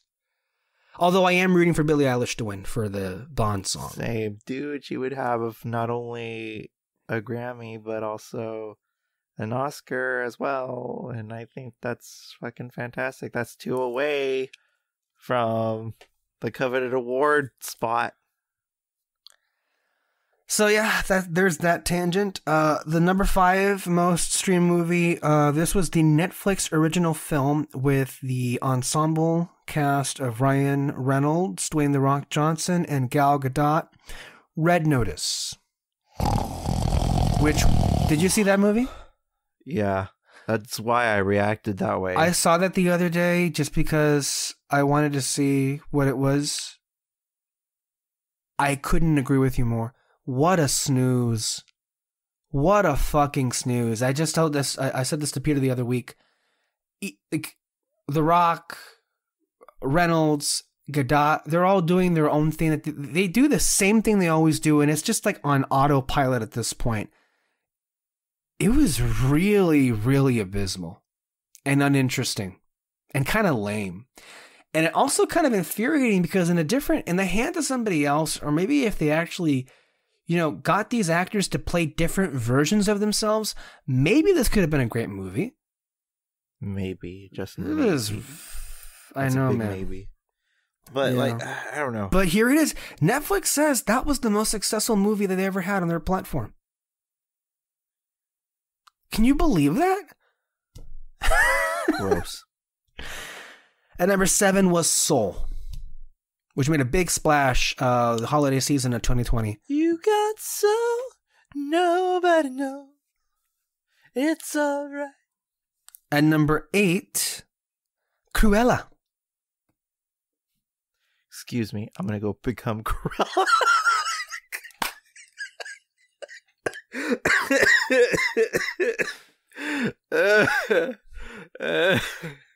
Anita, I have to say, darling. I love that movie exists. Every time it comes too. up in conversation, I just can't help but just smile and break out into laughter. Honestly, I think it's the best live action remake, or like a reimagining, how they label it on the Disney platform. It is by far and away the most interesting. And I think also, hilariously enough, the most self-aware. Yeah, I mean, that's the best acting between Emma Stone and Emma Thompson. That's for sure, dude. Like there's not enough scenery that they couldn't chew on screen. I mean, it was just one of those things that it was just like, I mean, it's literally Emma versus Emma. It's just fantastic movie. I don't know if you saw this in the news, but even though she didn't win, the Golden Globes nominated Emma Stone for her performance in Cruella for Best Actress. As she should. As she should. Gosh, man. At number 9, I believe, the number 9 most streamed movie of last year was from Netflix. And this is a genuinely great film that they acquired from Sony Animation, produced by the Golden Boys, Phil Lord and Chris Miller. Yeah. The Mitchells versus the Machines. Which is one of my favorite films from last year. I know also David's and Alexis's. It is just a genuinely great movie. I would say it's a contender to win Best Animated Feature. It was so good, and Netflix is putting so much weight behind it. Mm-hmm. They actually released it on Blu-ray, which Netflix doesn't do for its original films. But lo and behold, even got it right here. I know. I saw that Blu-ray on the fucking Vudu. It's a wonderful Blu-ray. I also, interestingly enough, I've been going through the Vudu. I saw that somebody purchased No Time to Die on Vudu. I wonder who did that. Guilty as charged. Even though, like, I did buy myself my own copy of No Time to Die, unfortunately, the digital code was redeemable through Apple TV Plus, but not for any other. Because I don't know why even at this point. But did you try it? It was only the code. I did redeem it through Apple TV Plus, but I do have an Apple TV Plus account. Anyway, and then 10 was Jungle Cruise. And that's where we are. The 10 most streamed movies in the US for 2021. Now, in more streaming news, Marvel Studios' latest film, their 26th theatrical release, although some lists out there would really call into question what a movie is, or not. Some people have 29 things on their list. I think that's pretty inaccurate. Their 26th film made its debut on Disney Plus this past week. And it turns out it broke a record. So Eternals breaks record for the biggest MCU movie debut on Disney Plus. 2 million households watched Eternals in its first 5 days of streaming, beating Shang-Chi's debut on the streamer, according to Samba TV. And Eternals' debut is on par with Encanto. And when I shared this news on the chat, our own Alexis Moreno claimed credit, saying that it was all her. For why the numbers ended up being for, because she ended up watching both of these movies nonstop on Disney Plus. Accurate. Based. By the way, did you, can you remind the audience what you got Alexis this year for Christmas? So, I saw that poster. So I gave her a character poster, character one-sheet poster of Druig, because she's huge into Barry Keoghan, Barry Keoghan. Whatever. What the fuck ever. Fucking pretentious ass last name.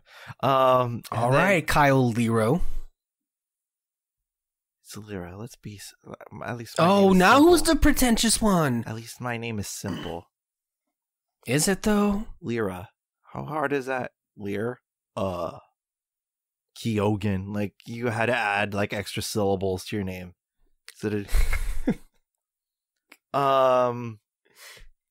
But anyway, and then also I got her a Pop Funko of Druig. High in demand, actually. It's a really high in demand I wonder figure.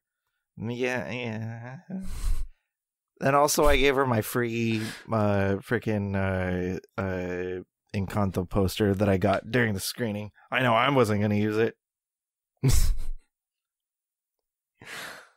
Yeah. That was a good poster. Which one? The Druig poster.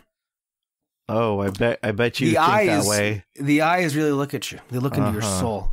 And people want him for the Joker? Oh, well, just wait. We're going to see Batman coming up in March. Real soon. I can see his fucking face. I'm going to throw up. I thought you hated Richard Madden, not Barry Keoghan. Or you hate them both. I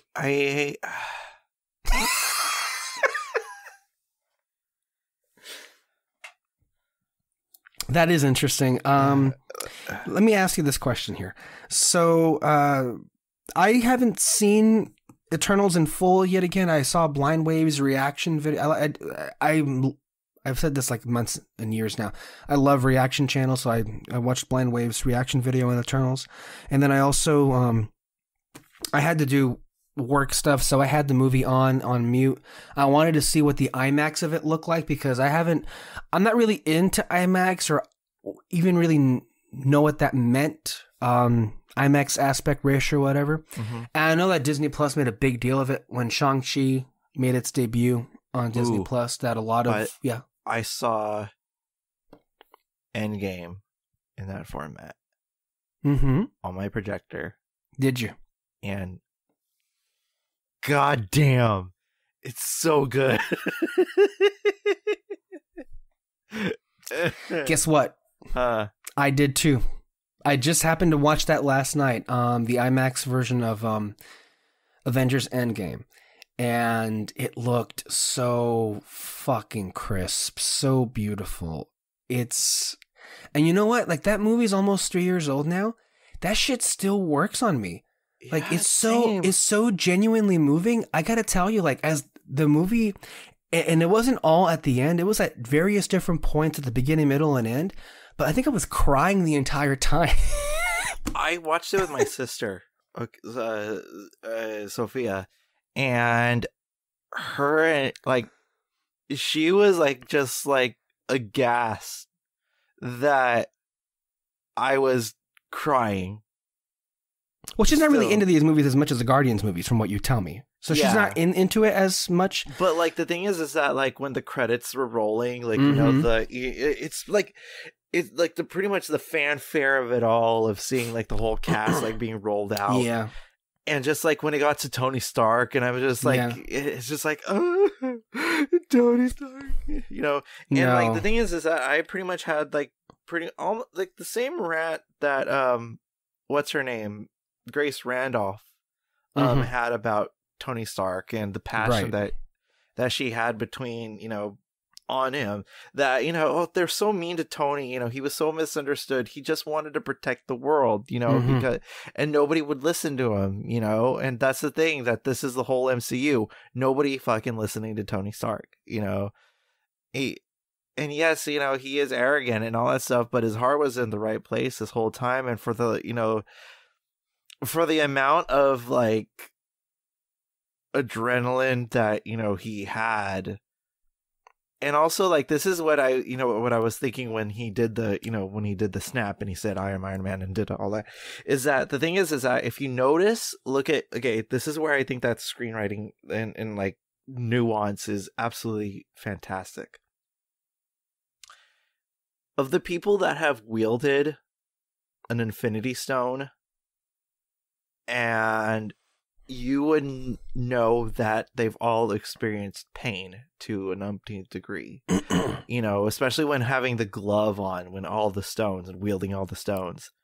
If you notice Tony Stark, you see him at his most relaxed when he has those stones on. You know, you see him at his most relaxed that you've never seen him before.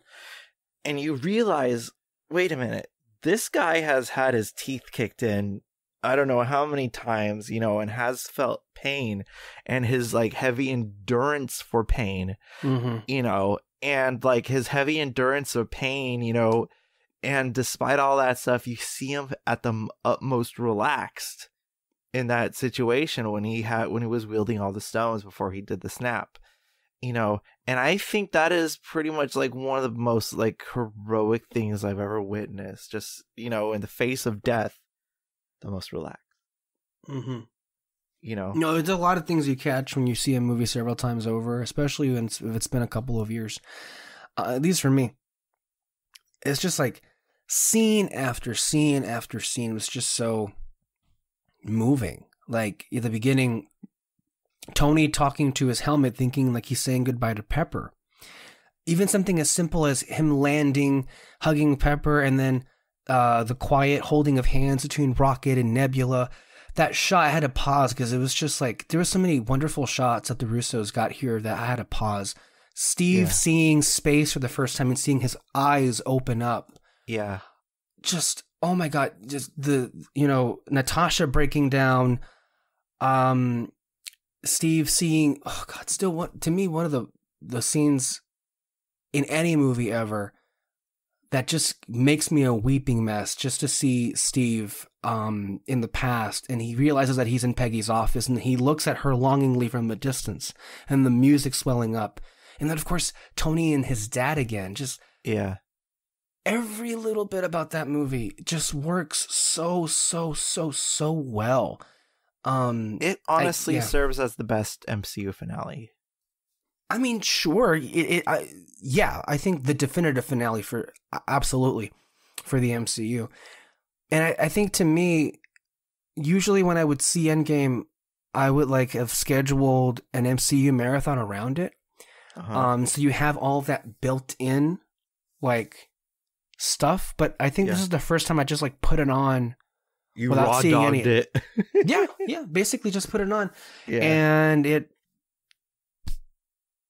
amazing. It's still amazing. Honestly, to me, every little bit of that movie still works for me. Anyway, back to the IMAX of it all. Yeah. I am gonna see Eternals in IMAX at some point because I've been meaning to do that.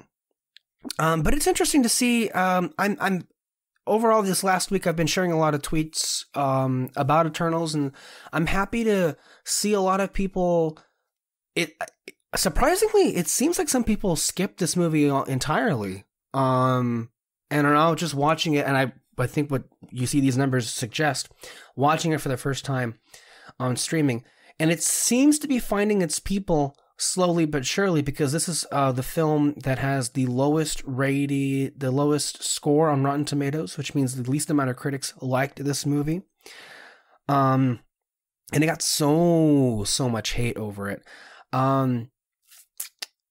It's interesting. I'm curious. Have you considered giving this movie another go at some point? Because I know Alexis really likes it. I really like it. Peter liked it, and I think David also enjoyed it. Did you have like really low or high expectations when you saw the film with me? I had low expectations going into the movie. I see. Yeah. Yeah, that's true. And the thing is that like it stayed there. Mm-hmm. You know what I mean? It stayed at the low expectation mark. I see. You know what I mean? Is it fair to say that the movie overall did nothing for you? Kinda, yeah. Okay. I'm curious then. Visually stunning, plot did nothing for me. Or the characters. And that's perfectly fine, because I think you're in the majority of opinion. That's for sure. The rest of us are not. I was there with you the first time I saw it. And I'll be honest with you. I had no intention of seeing it again. Until, well, it was funny to make you see it. But I guess the joke was on me, because when I saw it again, I ended up liking it. And then I saw it another time and I was like, oh shit, well maybe I did like this movie after all. Excuse me. Yeah. If you ever give it another go and you have any different feelings, let me know. Because I did share an article that some people, I don't know, expectations, things change when you watch the second time. Granted, rarely. Not really all the time. But anyway, I'm happy to see Eternals is doing well. And can't wait for it to come on physical media. And we'll see if and when they ever announce a sequel for this movie. But at the very least, people are finding it's finding its audience at some point. So there is that. But you did say one thing that did stand out to me. When you said that visually, you liked the movie. Yeah. Now, I want to ask you. This is a segue into the Visual Effects Society, which is a group of people. Here we go. They're one of the precursor groups that, unveil their nominees for their own craft. So you have the actors, the critics, the VFX people. They nominate the movies that they deem the best of the best for their particular field, right? So I got to ask you, just your genuine opinion. What do you think, from a visual effects standpoint, were the films that you thought were the best? I know Dune for sure. Of last year? Yeah, 2021. I love the practicality of No Time to Die. I like just the whole Matera sequence alone. Was absolutely gorgeous. I mean, visual effects doesn't mean like, bloated CGI. It doesn't mean CGI. And all that stuff. It doesn't just mean CGI. It also means something else. It also means the blending of CGI and then practical effects as well. Practical effects, and maybe no movie did it better than No Time to Die. It was seamless how great that movie looked. Yeah, like especially at the end, towards the island and all that shit. I think it was absolutely fantastic to look at. I love the grand scope of like the what are they called in Eternals? What is the Celestials? Yes. The Celestials. I love the design and look of that. And I love that was eye-catching. Because that was like the biggest thing that we've ever seen in the MCU, like ever. Yeah. Like there, like you could, like you felt the presence physically, imposing, in that movie. And so I think that was one of the bonuses of Eternals, and so I think that really made it like Deborah Chow, not Deborah Chow. Deborah Chow, that's the wrong person. Chloe Zhao, yeah. She has a fucking eye. She has a fucking eye for a lot of things, and like that was definitely one of them. One of the instances in it. What else? I mean, that's all I could name from the top of my head. And Dune. Well, that goes the sandworm. Yeah. Hey, sandworms. You hate them too, right? I do too. Well, but yeah, like Dune. I mean, that just goes without saying. Like honestly, like in terms of like special effects, it has not been. They don't make them like that way, and I feel like they haven't made that way since George Lucas made his Star Wars films in the original trilogy. That's how good I felt like it felt. I think the visual effects and the sequel trilogy are great, but like nothing's held a candle to what it was back then, like how Dune touched it. And that's what I was expecting for the visual effects in the sequel trilogy to be, like the way that Dune was. Denis Villeneuve do a Star Wars movie, You weren't at all taken with the effects on The Last Jedi? I was, but it wasn't like it wasn't special like Dune or Star Wars, the original movie. The original Star Wars was, and that's what I was feeling, because when they were saying, "Oh, we're going to go back to practical effects and all that stuff," this is what I had in mind when I went into the sequel trilogy. I'm surprised there's some that maybe because I'm almost sure because maybe you think it's from the previous year that you're not thinking about this, but well, let me just throw out the nominees, right? So the Visual Effects Society unveiled its Best of the Year nominees for visual effects. That's their category. And the nominees were Spider-Man No Way Home. It's okay. Shang-Chi and the Legend of the Ten Rings. No Time to Die. The Matrix Resurrections, Dune, and Godzilla vs. Kong. Ooh, Godzilla vs. Kong is a good one. I mean, I should hope so, right? Those effects were fucking amazing. I mean, it's Godzilla vs. Kong. That whole battle in the city was like, I felt like I was there. Yeah. So I would say Godzilla vs. Kong definitely had effects that were, as well as King of the Monsters, definitely. They have some of the best visual effects, King of the oh my god, my heart skipped a beat when you said that. King of the Monsters. You have no idea how much I love that movie. I mean, they're great fucking VFX, and they deserve to be nominated here. I would say sidestep, a little mini review on King of the Monsters.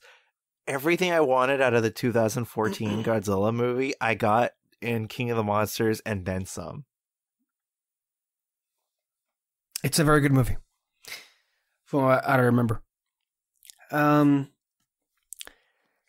would say, as far as this is concerned, I'm disappointed because usually I do see eye to eye with the VFX Society. Like, for example, when they deem a film kind of like not worthy, they don't go out of their way to do so. Like, for example, the Visual Effects Society did not nominate Black Panther, and rightfully so, for Best Visual Effects, unlike the Academy Awards, which did nominate Black Panther because it was all the hype and everything. So I would, for the most part, they're a group that I don't at least until now, I feel has felt victim to just picking the names that have the most hype. And you can definitely say, well, they nominated The Matrix and no one really is raving about that, so maybe they still are this kind of group. I would think that, look, No Way Home had really fine VFX for the most part. And Shang-Chi, I feel, had a lot of spotty stuff in that movie. I was watching it just now a couple days ago, just to see the VFX. And while everyone talks about how great the bus scene is for its like combat and for the action there, I think everybody ignored like the exterior of the bus as you see it like go down the San Francisco streets is kind of overtly cartoonish. Like, it doesn't even look like a real bus. Like, it looks like an overtly, obviously looking CGI bus. And then there's some really bad green screen when we get to the, what's that place called? Where they go to, the homeland of their mom? Do you know what it was called? No clue. So, it's just like, as far as like Marvel movies are concerned, Eternals had that great scene where you had the Celestial coming out of the Earth's crust, you know, the hand with all the fingers out of the ocean. Yeah. You know what that looked like? There's this animated show that was on Cartoon Network, and it was called Steven Universe. And there's a hand coming out of one of the mountainsides, and it kind of reminded me of that, like that kind of. You know what's weird about that whole comparison? There was an article and a headline I read the other day that said that the Eternals is the plot of Steven Universe. And I don't see Steven Universe, so I don't know what that means. Not really. I'll share it with you, but I don't know what even. Maybe not maybe not verbatim, but maybe some similarities. I don't know what they're talking about. Maybe some aesthetic choices, maybe. Who knows? But like the thing is about Steven Universe is that a lot of the art style is very comic book inspired. Sure. So maybe that's where the the comparisons is, but like the plot, there's nowhere near. I mean, other than intergalactic, because the crystal gems are intergalactic gods, basically. But that's the only comparison, maybe. So with Dune, Godzilla vs. Kong, and No Time to Die, I feel those are definitely well-deserved nominations. I don't buy it for Shang-Chi, not Spider-Man.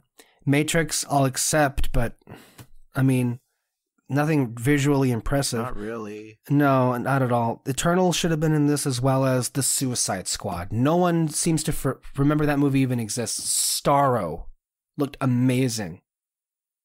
Starro the Conqueror. No, forget that when freaking Polka Dot Man's mom was gigantic. Yes. Or even the look of the polka dots themselves, and he would shoot them out. Like, that movie got so done dirty. And then also The Green Knight had some great visual effects, some low-budget visual effects. I mean, not low-budget looking, but they had great effects for a low-budget film. So, yeah, I'm just disappointed about that. Have you been watching Peacemaker? No. How is it? Amazing. Okay. Amazing. All right. I can't say enough good things about it. Because I've been watching another Warner Brothers property. Binging another Warner Brothers property. And it's...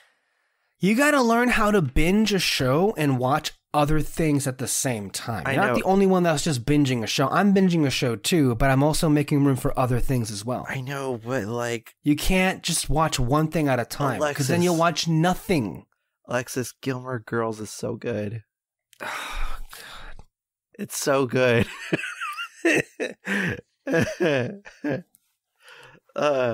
Anyway. I stan Lorelai Gilmore. Jesus. She's fantastic. Oh, okay. So, like, that's one of the things I've been watching. Mm-hmm. Another thing, let me think. Well, hold on. Before we get to that, we'll get into a general watching thing right now. Okay. I did want to read this real quick because I did mention about S.H.I.E.L.D., right? Oh, you asked me about like what are the chances of a Coulson or a Daisy coming back into the MCU? We had a conversation about a couple months back about and like Secret how Wars that would or look something. like.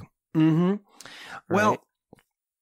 there's nothing definitive on that. I guess one of the things that I read a lot of stuff, and the one that seemed the most plausible to me was that, and David and I had speculated this could be the case because of how coy Clark Gregg was playing it. But I think what I read said that Clark Gregg was going to return as Coulson, but as a Skrull version of Coulson in Secret Invasion, which really wouldn't address anything as far as like where that character ended up in the end of his show. So that wasn't the only thing I read about that character coming back, but that's the one that I find the most plausible, because what I find the most plausible outcome is for it to be kind of like what I just mentioned. He comes back, but not the rest of it. But what I have noticed though is these last couple of weeks there has been kind of a resurged interest in a campaign to bring back these characters into the MCU shows that was really sparked by seeing the return of Kingpin and Matt Murdock. I never got a chance to ask you, because David and Peter didn't seem terribly all that disappointed with it. I think they all seemed pretty much in line that this was the same Kingpin. There are, I think, some cosmetic differences, but overall, on the whole, I enjoyed Vincent D'Onofrio, seeing him again in Hawkeye. And I know that he has given some comments on the record saying that, well, if he says that this is the same version as the one in Daredevil, then that makes it canon. Those are the comments that he made. I want to ask you, did you like seeing this version of, did you like seeing him back in the role, number one? Did you like how he was used, or this version of this character? Do you feel it is the same Kingpin? No, I don't feel like it's the same Kingpin, because like the thing is that with when I was watching Daredevil, I felt like this presence whenever he was like on screen, and like this intimidating aura. I almost felt threatened watching him on screen with Vinny D'Onofrio. But when I was watching it in Hawkeye, I'm like, who are you? What have you done with Kingpin? I see Vincent D'Onofrio back, but I don't feel like he's back. You know what I mean? It feels like a tamer version of right of it, because it is, and very much so. That's what made him like more intimidating. Like the second you piss him off, he could freaking slam your head in a car door repeatedly and make it, make your head gush, Negan style, and that's the way that I viewed, Kingpin. And I was just like, oh, you don't want to fuck with this guy. Here, I'm just like, I might get away with it messing with him, versus like there's no shred of like doubt that I will be, mush by the time I, encounter a Kingpin, if I piss him off, so I that's the way I felt with it.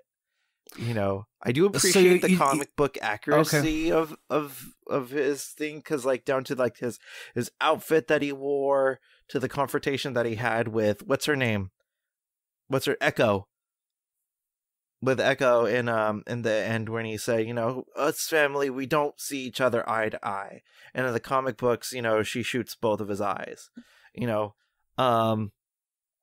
alluding to that little thing. So I like the comic book accuracy, but I don't necessarily like the fact that it's not my Kingpin. You know what I mean? Mm-hmm. I'm curious to see how he'll be used in later projects. Maybe if they take this criticism, but that's also, I think, part of him being on a Disney Plus Marvel show now and not a Netflix Marvel show now. Yeah. But it also makes me curious how violent they're going to get with Moon Knight, which is coming up in March. Yeah, because he's known as being, almost as foul-mouthed as fucking Deadpool. Right. And I don't know if you saw that trailer, but that looked nothing like a Marvel Cinematic Universe thing. It looked like it was in a different universe. It could be. I'm curious. Oh, well, let's not go at it. Anyway, a couple of weeks ago, the fans of S.H.I.E.L.D. orchestrated a hashtag, which in hindsight caused a lot of confusion. It was called Save Agents of S.H.I.E.L.D., and a lot of people misinterpreted that hashtag with like, oh, you want the show to come back for another season and to revive the whole thing.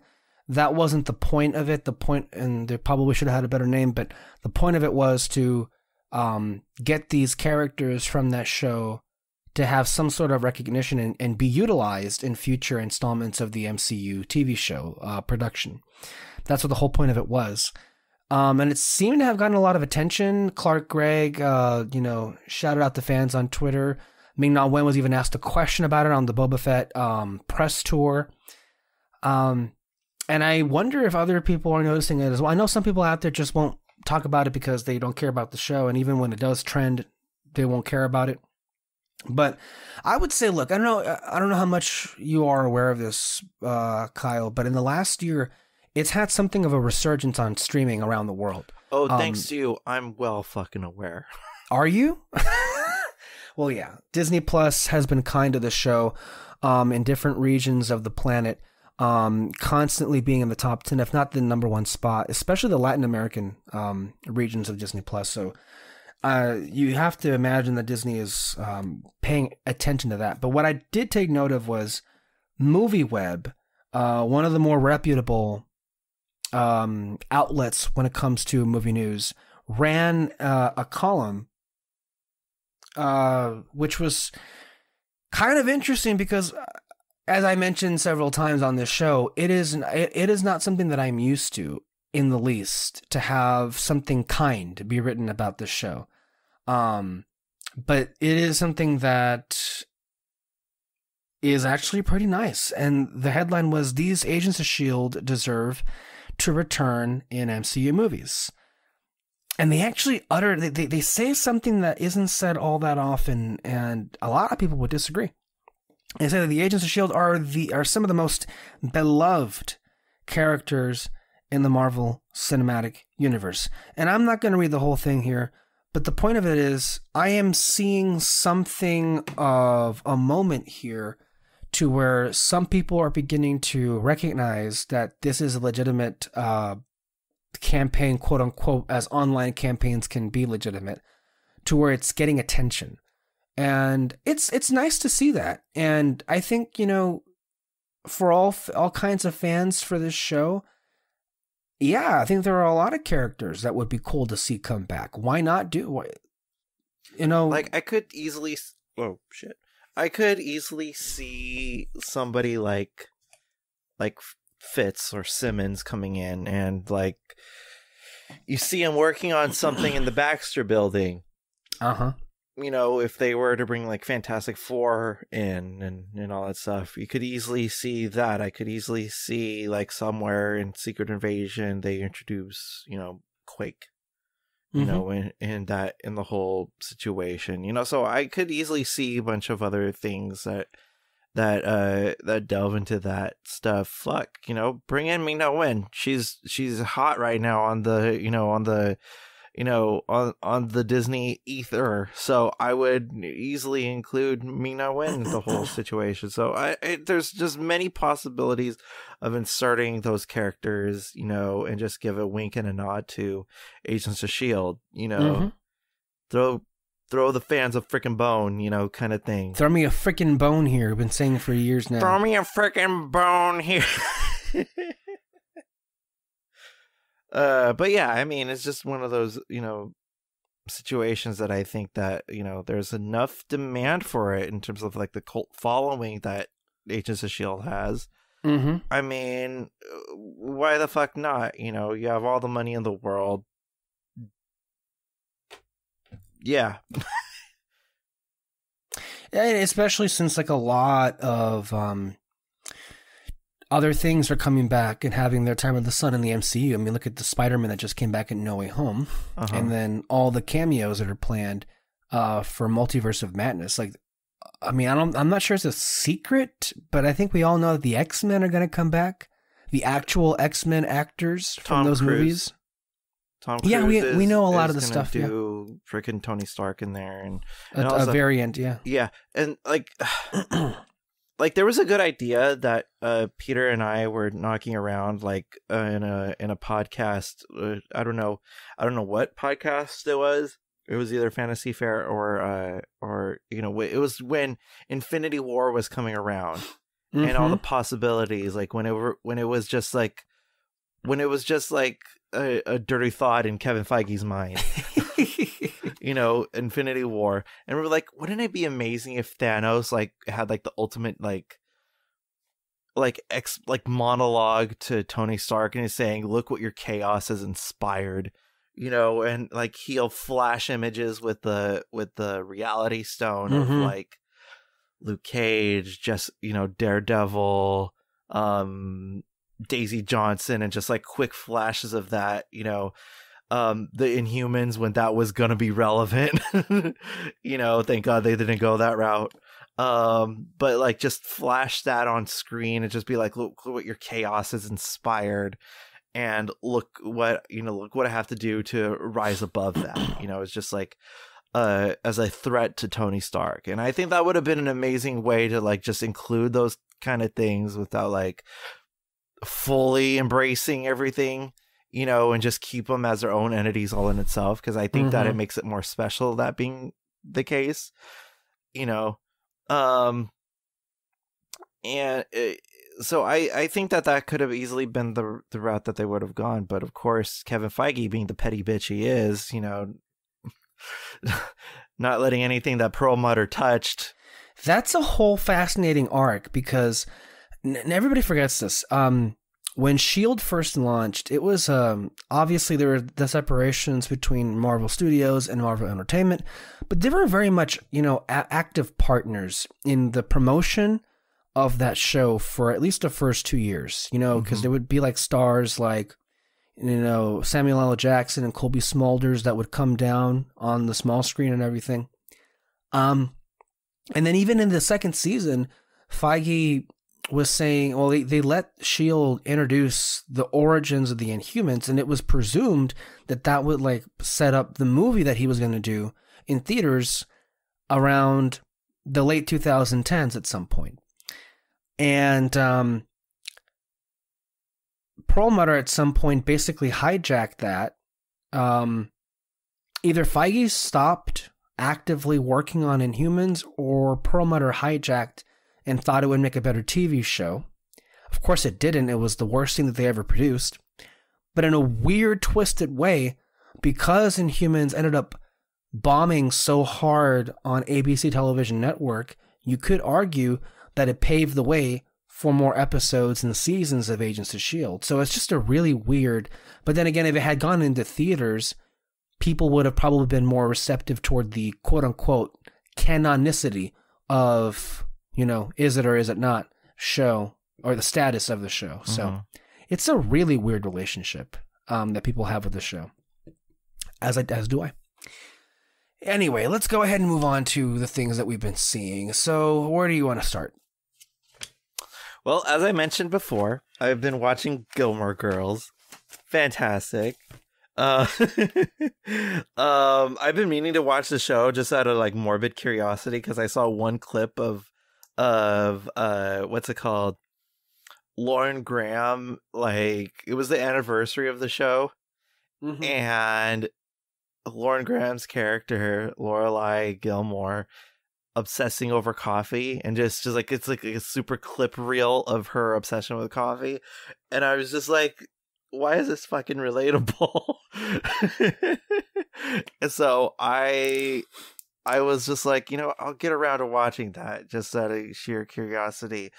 Like the writing is so witty. You know who appears in the show? Freaking Sean Gunn.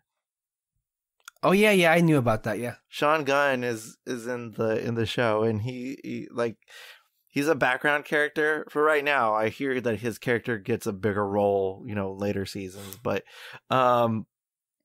he's great. Freaking Alexis Bledel, I think that's how you say her name, as Rory Gilmore.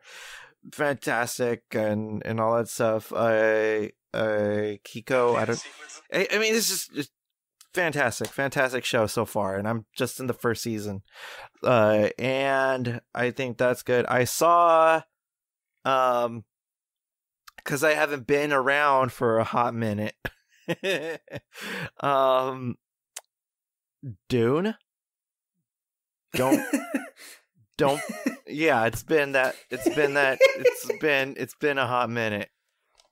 It's been so long that now I have it on Blu-ray. Yeah. Just like right.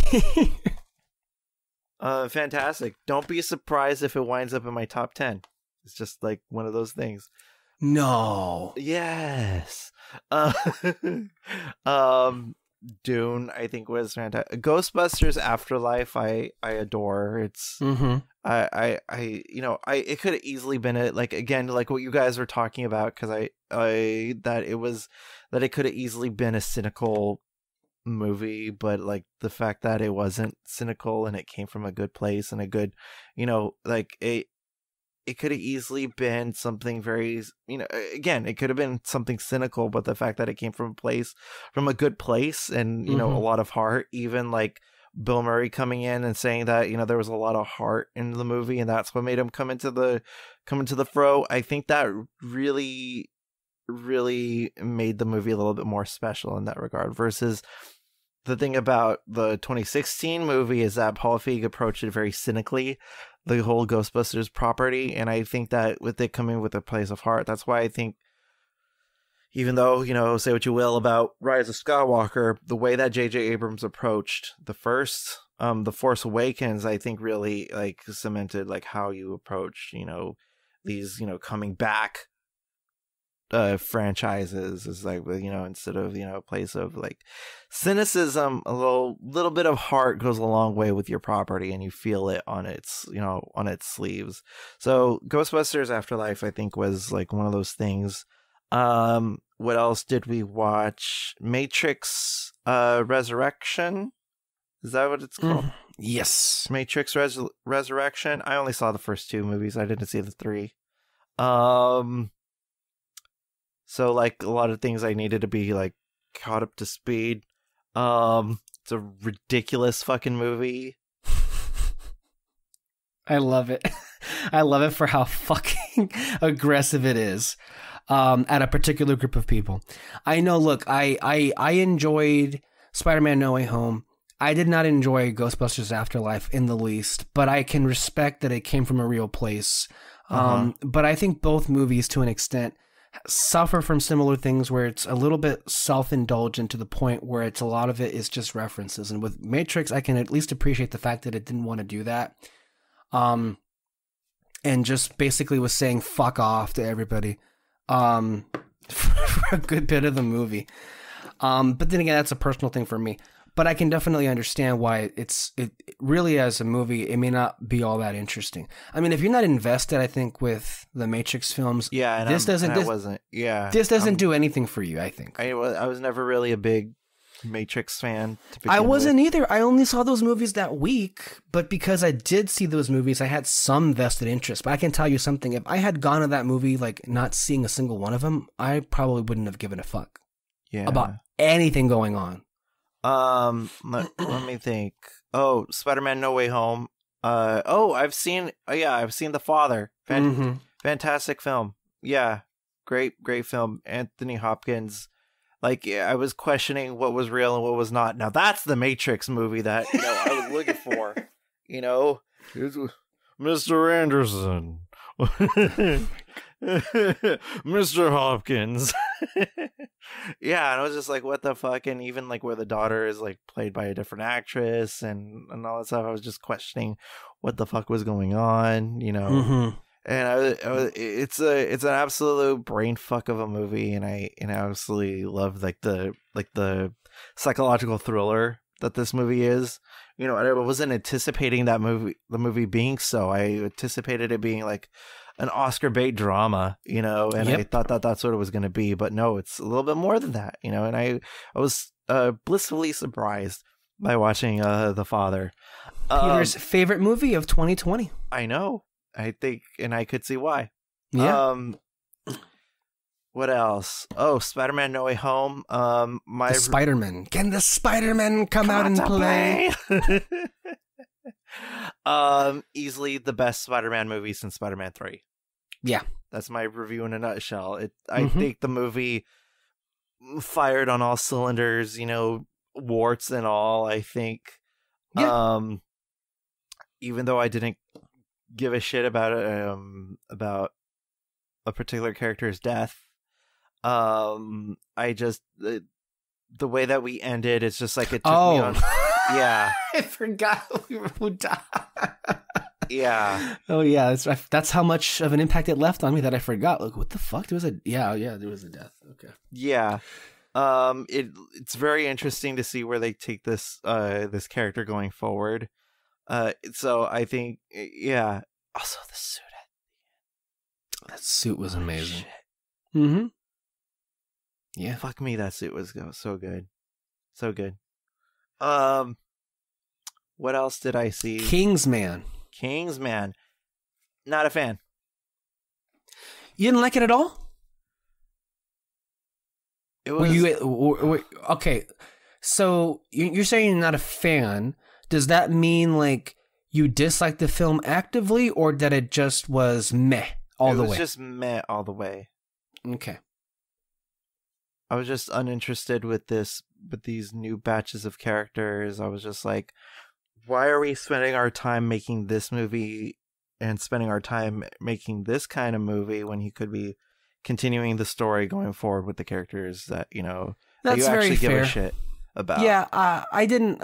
I wasn't in love with it. I'm not going to say that I was like meh all the way, but there were parts of it where I was very meh towards. So I think, yeah, it was, the film didn't really like pick up ever, at least for me.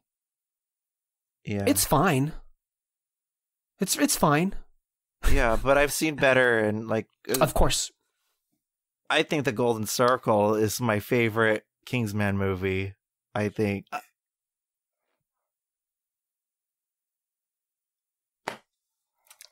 I may need to revisit that film because I don't remember it liking it at all, except for the Elton John moments. Oh God, that was just the icing of the cake for me. I love, like, honestly, like, I love how... You prefer The Golden Circle over the original one? Yeah, I do. Really? Yeah. Huh. I think it's because it plays to like the Roger Moore era of Bond that I really love. Probably, yeah. You know, I can see that. And I think that that's what appealed to my senses. I mean, because it is basically the Roger Moore era, you know, on steroids. But like, I love how ridiculous it is. And The Golden Circle, I think, is like one of those things that like just like it takes itself over the top a little bit more than the original did, and that's why I love it. You know. Huh. And because of the overtoppiness, I can't help but adore it. Okay. Now, you also saw Encanto. Uh-huh. Are you going to talk about Encanto? We don't talk about Encanto. You haven't really shared said my anything thoughts about on it. Yes. It's another one of these movies where it seems you're entirely alone and the rest of us really liked the movie. It's like Eternals times 2. Last week, I took time to meditate, to ponder. Meditate? Where do you meditate? You don't want to know. But anyway, I threw on some good headphones and I listened to the soundtrack. Mm-hmm. And right now I'm in the process of reevaluating the soundtrack. Okay. What about the film? That's a different story.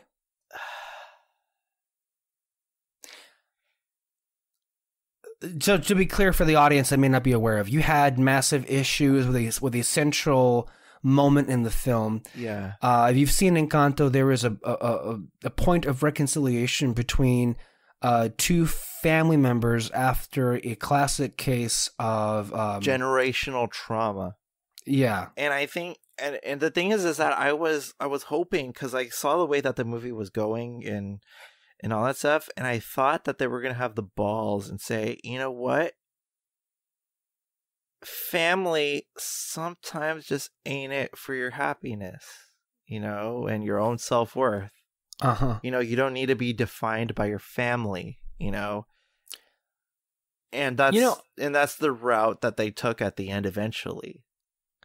Now, there are a couple of things. I'm not opposed to the idea of them doing a movie like that, or a movie that has that messaging out there, because I think that in and of itself can be its own positive messaging. But I think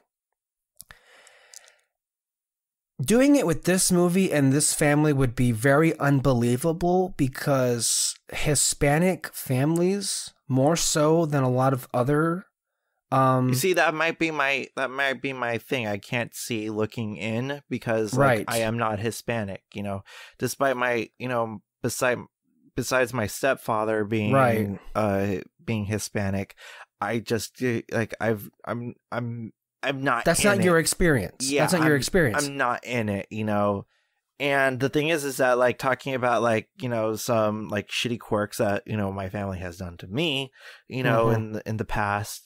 And years of therapy at this point, just talking about it and just saying, you do not need to be defined by your family's bullshit. You could be your own person, and establish your own kind of legacy kind of thing beyond your family's shit. And I think that would have been a inspiring choice to see in a Disney film. I think that would have been amazing, because you usually see the family kiss and make up in all Disney movies.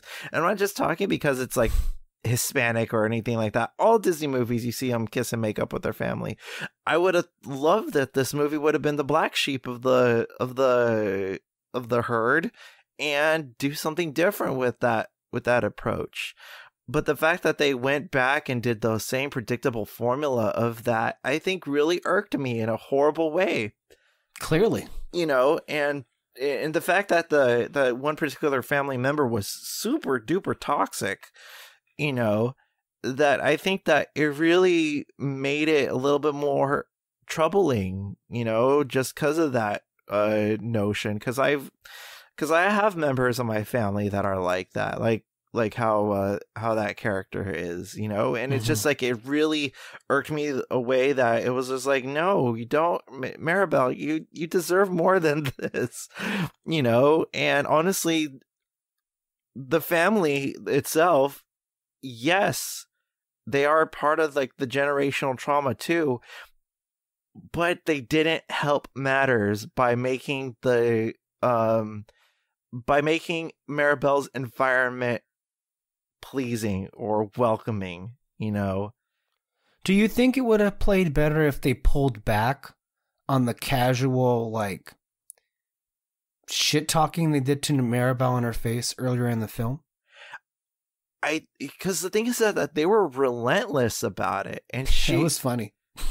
I'm sorry, it wasn't funny, but it was. And I'm just fuck this family, and coming out of it, I just I hated all of them, and not in the good kind of hate where I'm supposed to hate them kind of thing. I was just I despise these people. I despise these people, and I just it, because, and again,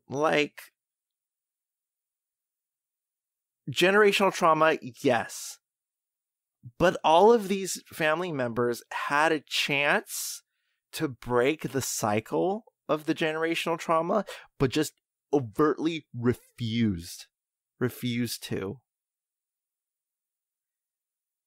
And to make that, and to make one of their own uncomfortable with, not only because of her differences, but just her as a person, I think was really despicable and made this entire family unredeemable in my eyes. And the fact that they redeemed them at the end with like a quick, nice little wrap up and montage, I'm like, no, I'm sorry.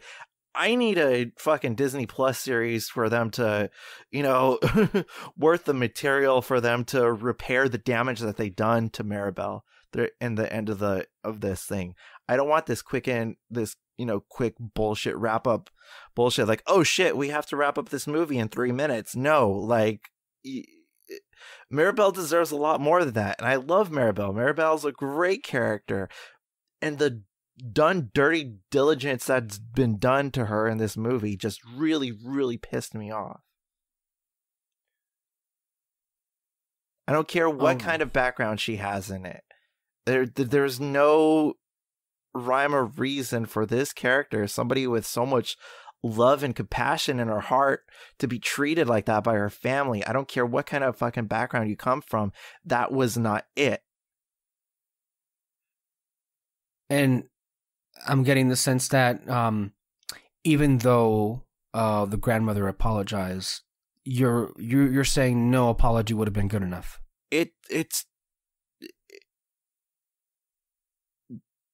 to quickly be like, oh, okay, it's okay, you're okay. I think no, because she spent, I don't know, how old is she supposed to be in here? 18 or something, 21, around there, somewhere around there, early 20s, to like grow up in that toxic environment of her being constantly feeling unwelcomed because of who she is.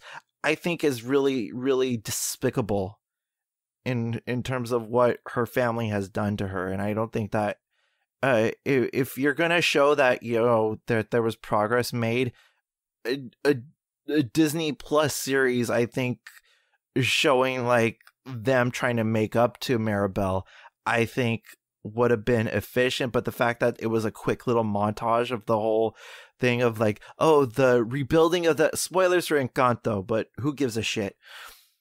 Them streaming on Disney Plus right now. Symbolically rebuilding the house into making that the quote unquote like familial reparations that was done to like apologize to Maribel. I don't think that's enough. Well, the film also ends with the implication that she will be the successor to Abuela as the family matriarch. Is that also not good enough? That the family accepted her as that she'll be a leader for them at some point, if not already is. They're not fit to lick the dirt from her spats. Okay. So is it fair to say you hate this movie?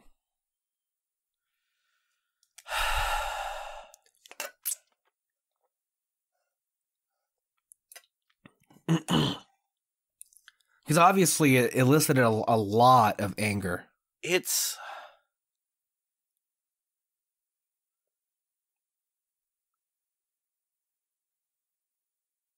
I think hate is too strong of a word, because like hate, like I do appreciate, and I'm going on record saying I do appreciate the music numbers that are in the movie. Mm-hmm. And I do appreciate the visual things, and I do appreciate that it just takes place in one location throughout the whole entire movie, instead of going on like a whirlwind adventure like normal Disney movies do. I just feel like the plot and the character beats, I think, are too contradictory with each other, that make me prevent it from loving it or even, let's say, liking it. But I would have to say strongly dislike this movie. I'm going to ask, have you gone back and seen this movie a second time? No, because I have a feeling that I'm going to need to call my therapist right afterwards. Oh, shit. Okay. All right. Other movies I believe you've seen, Being the Ricardos? Oh my god, I love that movie! It's fucking fantastic. I love it. It's like It's great. I've never felt like a movie has ever been able to fully take me back to an era like how Being the Ricardos did. And I think it's so clever. Like if Disney had balls, this should have been with Saving Mr. Banks. And I love Saving Mr. Banks. But if Disney had balls, this is what kind of movie Saving Mr. Banks would have been.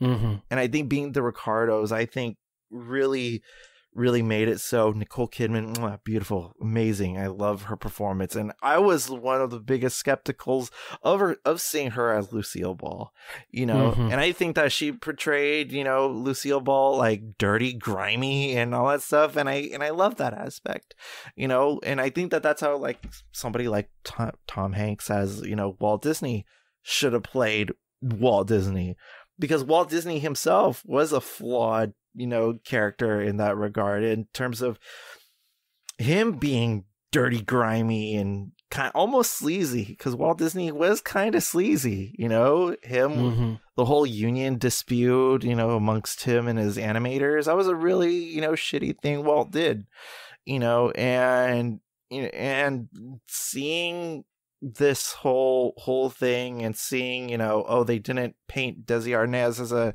a saint. He was a cheating womanizer, you know, and just the way that they portrayed that bit, I think was fantastic. And the way that they were showing these characters warts and all, instead of just like casually just off screen putting off putting out a cigarette, you know, I think it just like it really made it like a little bit more special.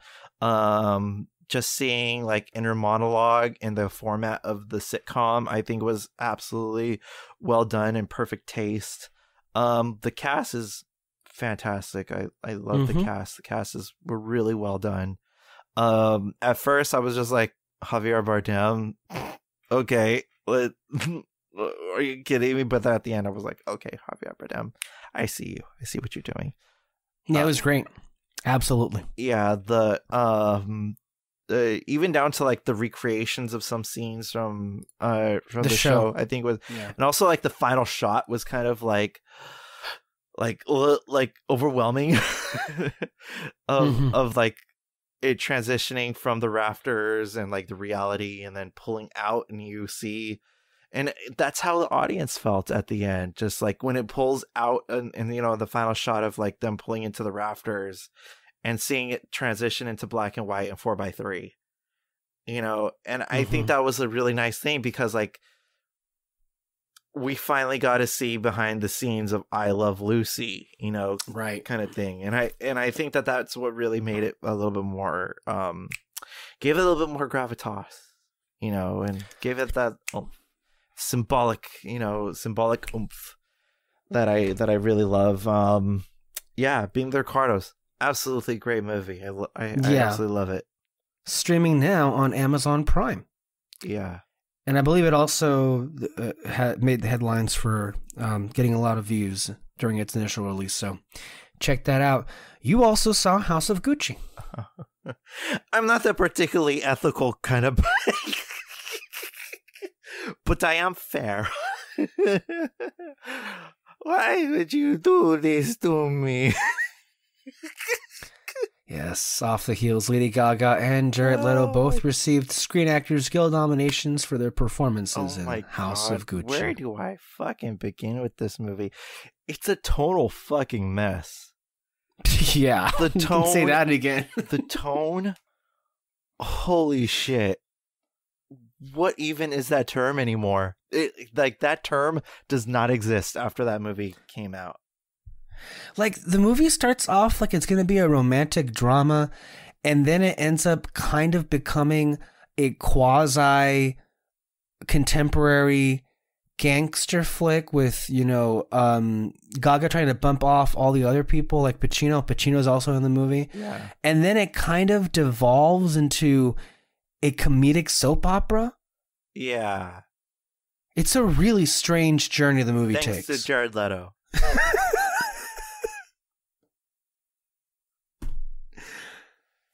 How could you? It's me, Paolo. Might as well say it's me, Mario. Honestly, I think they dropped the ball. I think they should have hired Jared Leto to play Mario in that Mario movie that they're making. Oh my god! I think that would have been fantastic. God. I would think that would have been inspired casting, to be honest. It's like every time Jared Leto came on the screen, which wasn't nearly enough, but when he did, even though Jared Leto is a quasi pedophile, but I will not get into that. I don't want to go into that. But yeah, this like, oh, God. What?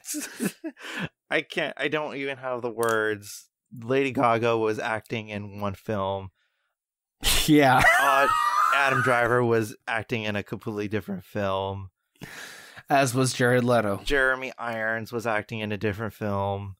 Al Pacino was in a different film. They were all acting like they were in different films.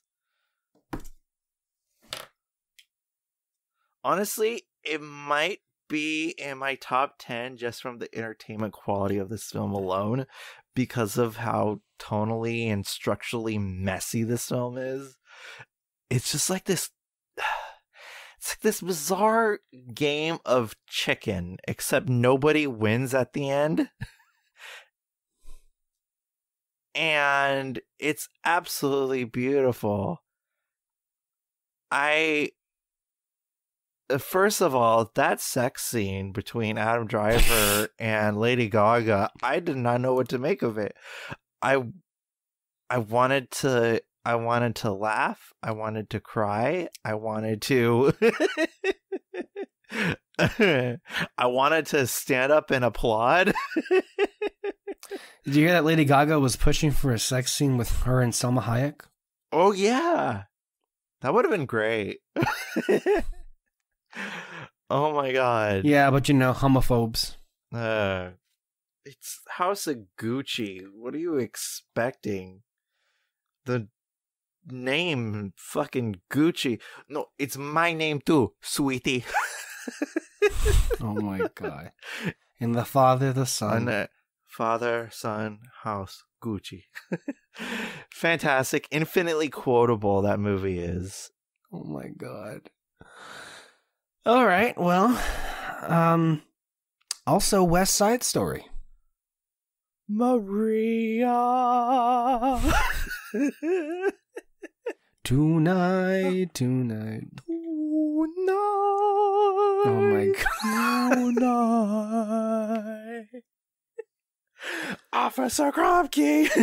I love West Side Story. Oh I love this movie so it is much. Such a beautiful thing. I only knew of like the soundtrack and little bits of the movie like before going into it. Like I knew of the Maria sequence, and I knew about like, I am pretty, oh so pretty, that sequence, and I know I know of it, I know like the mythos of it, and I know like the impact of it. But honestly, as my first time I go around with like seeing it in its full glory, like what a terrific way to see it, you know. And West Side's, oh god damn, like Rachel Zegler, like holy shit, I'm ready for you as Snow White girl.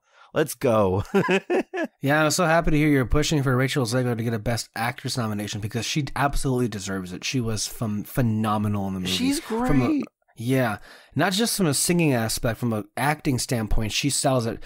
That singing, she has to keep a straight face with a pedophile, I think is amazing. She has a straight up angelic voice. She is I know, like I when we saw it together, you were kind of like mouthing out loud, "Oh my god." And I had the exact same when you first hear her sing. I had the exact same reaction when I first saw it. It was like, wow. Yeah, I was like, no, I think I verbally said, "Damn." Oh yeah, that's right. Yeah. Also, Mike Feist. Yes, it's spelled Faist, but pronounced Feist, like feisty. Mike Feist. You're a feisty little one. I want him as the fucking Joker. Holy shit! Like I was like, god damn. slow down. Feist was great. Just endlessly charming as well. He was great. Rita Moreno was Ariana DeBose, I think that's how DeBose. I think she was fantastic. This whole cast was fantastic. Let me tell you what. Ariana may actually win the Oscar.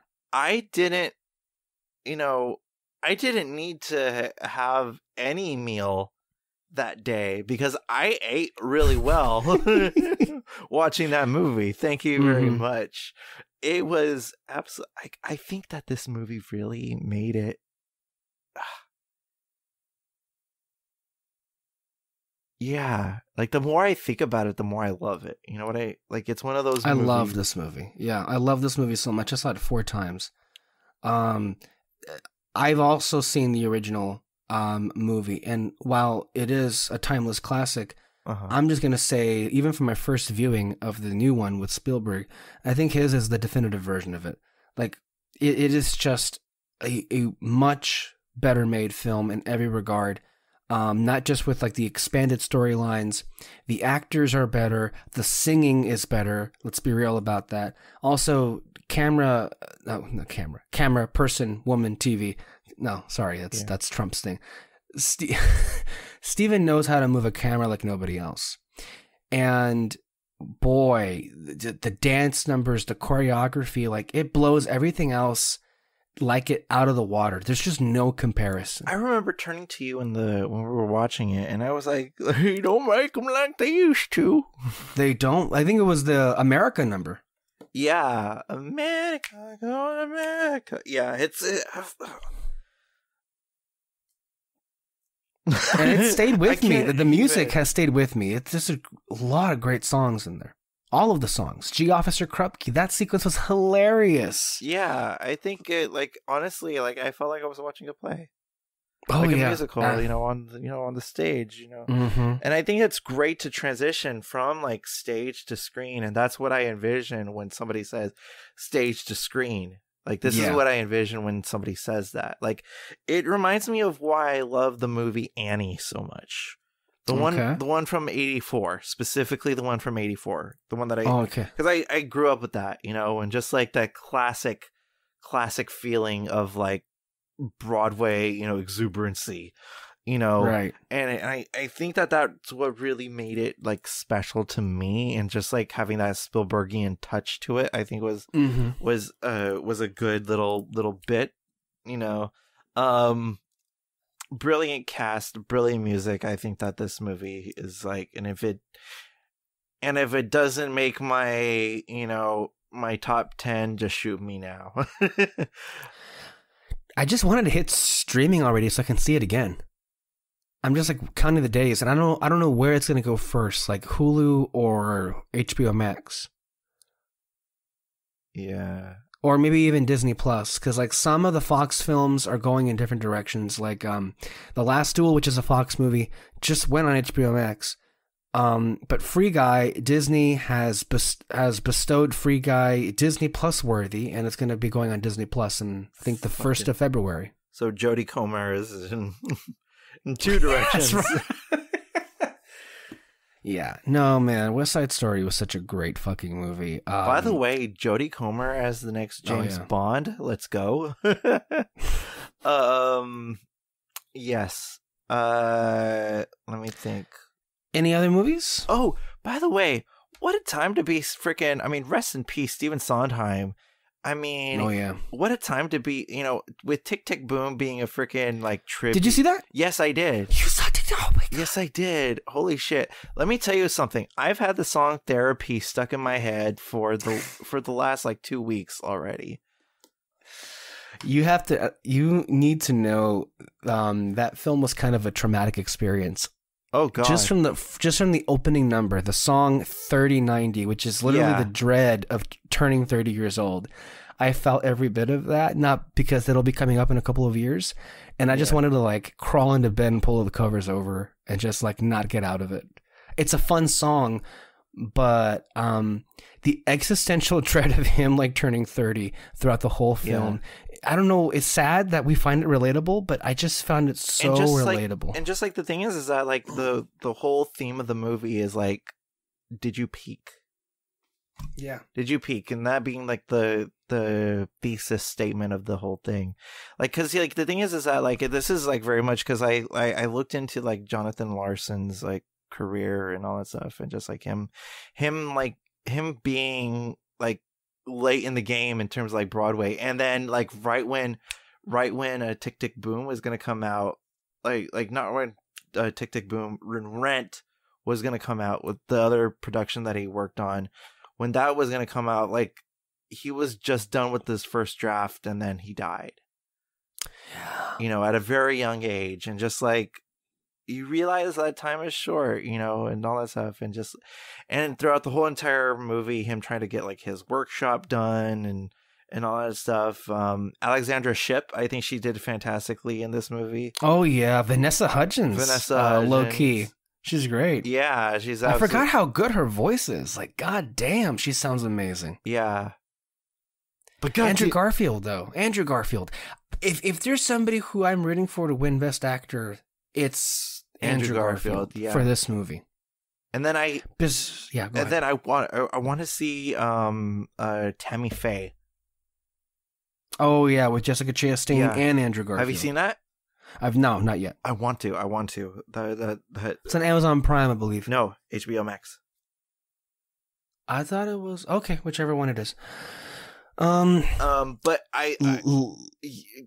yeah, what a time. Anyway, back to Stephen Sondheim. I think what a time to, because like that's a tribute to him, even having a vocal cameo in the movie as well. Yeah, I think it's another added thing. Bradley Walsh, I think he did really good. Bradley is a great actor. But anyway, Lynn's directing. Yeah, great debut. And you could tell that because he played Jonathan before in Tick Tick Boom. Did he? Yeah. I did not know that. Okay. Yeah, like there was like this small like theater gig, and he played it for like a really short run. But yeah, he did play Jonathan in a production. So you could tell like, he's had his skin in the game, to quote another production of his. I know we're talking about Garfield's performance, but damn, can he sing? Yeah. What's your favorite song off the album? Was it Therapy? Is that the one? Therapy. Okay. Yeah, that's the one that stuck out to me a lot because of how like unhinged, and like depending on like what version you like watch of like Tick Tick Boom, it's either really cynical or really unhinged. Like there's no between. And I love the fact that Lynn went with the unhinged. Yeah, that definitely is how he went with it. My favorite right now that I've been obsessed with, Louder Than Words, the last song in the movie. Yeah. There's something just kind of like, I love that song, but then also how it ends is kind of like chilling too. Yeah. Because it ends with the happy birthday to you in like the piano. And it kind of like turned the happy birthday song into a horror theme. It's the horrors of turning 30, my friend. It's the horrors of that. What else have I seen that we need to catch up on? Did you see Book of Boba Fett? The first episode. Oh, okay, so you haven't gone back and seen the others. I've mentally tapped out about that. Okay. Yeah. Book of Boba. Well, just real quick, other movies that I've seen in just the last couple of weeks include Guillermo del Toro's Nightmare Alley. Mm-hmm. How was it? Let's see here. I can't say enough good things about it. Okay. I love it. I love it endlessly. I saw it twice. In the theater. I saw it twice by myself. Hey, that's how good it was. Hey, Martha, have you ever been with a man who's got his tonsil out twice? I thought we were going to go with the impeached twice one. Oh, no. Yeah, as I mentioned, I saw Red Notice. It wasn't good at all. The Harder They Fall. The Western in Netflix. Wow, that was so... Let me tell you something. I had very low expectations with The Harder They Fall. Interesting. God damn. It was good, huh? Yeah, I want more so much fun made like this. I think they teased a sequel. Yeah. The cast is great. Jonathan Majors, what's her name? Zazie Beetz, Regina King, Idris Elba. Here's the thing. Idris Elba is so underappreciated. Like he honestly, after just this last week, I saw him in this, and then I also rewatched Suicide Squad. You know what? I'm convinced. Make him the next Bond. Do it. They're not going to, but do it. Yeah. Like, that actor deserves, like, a moment. He's that good of an actor. I mean, I will say, his appearance in Cats is still chilling. And disturbing. McCavity. No one. McCavity. McCavity. Oh my, McCavity. Oh shit. But yeah, man is forbidden. Holy shit. I think Idris Elba is fantastic. Jonathan Majors, I think, is fantastic. The cast, I think, was well done. The music, holy shit. Oh yeah. God damn, I love the fact that it was like, it's not rap, it's just like hip hop.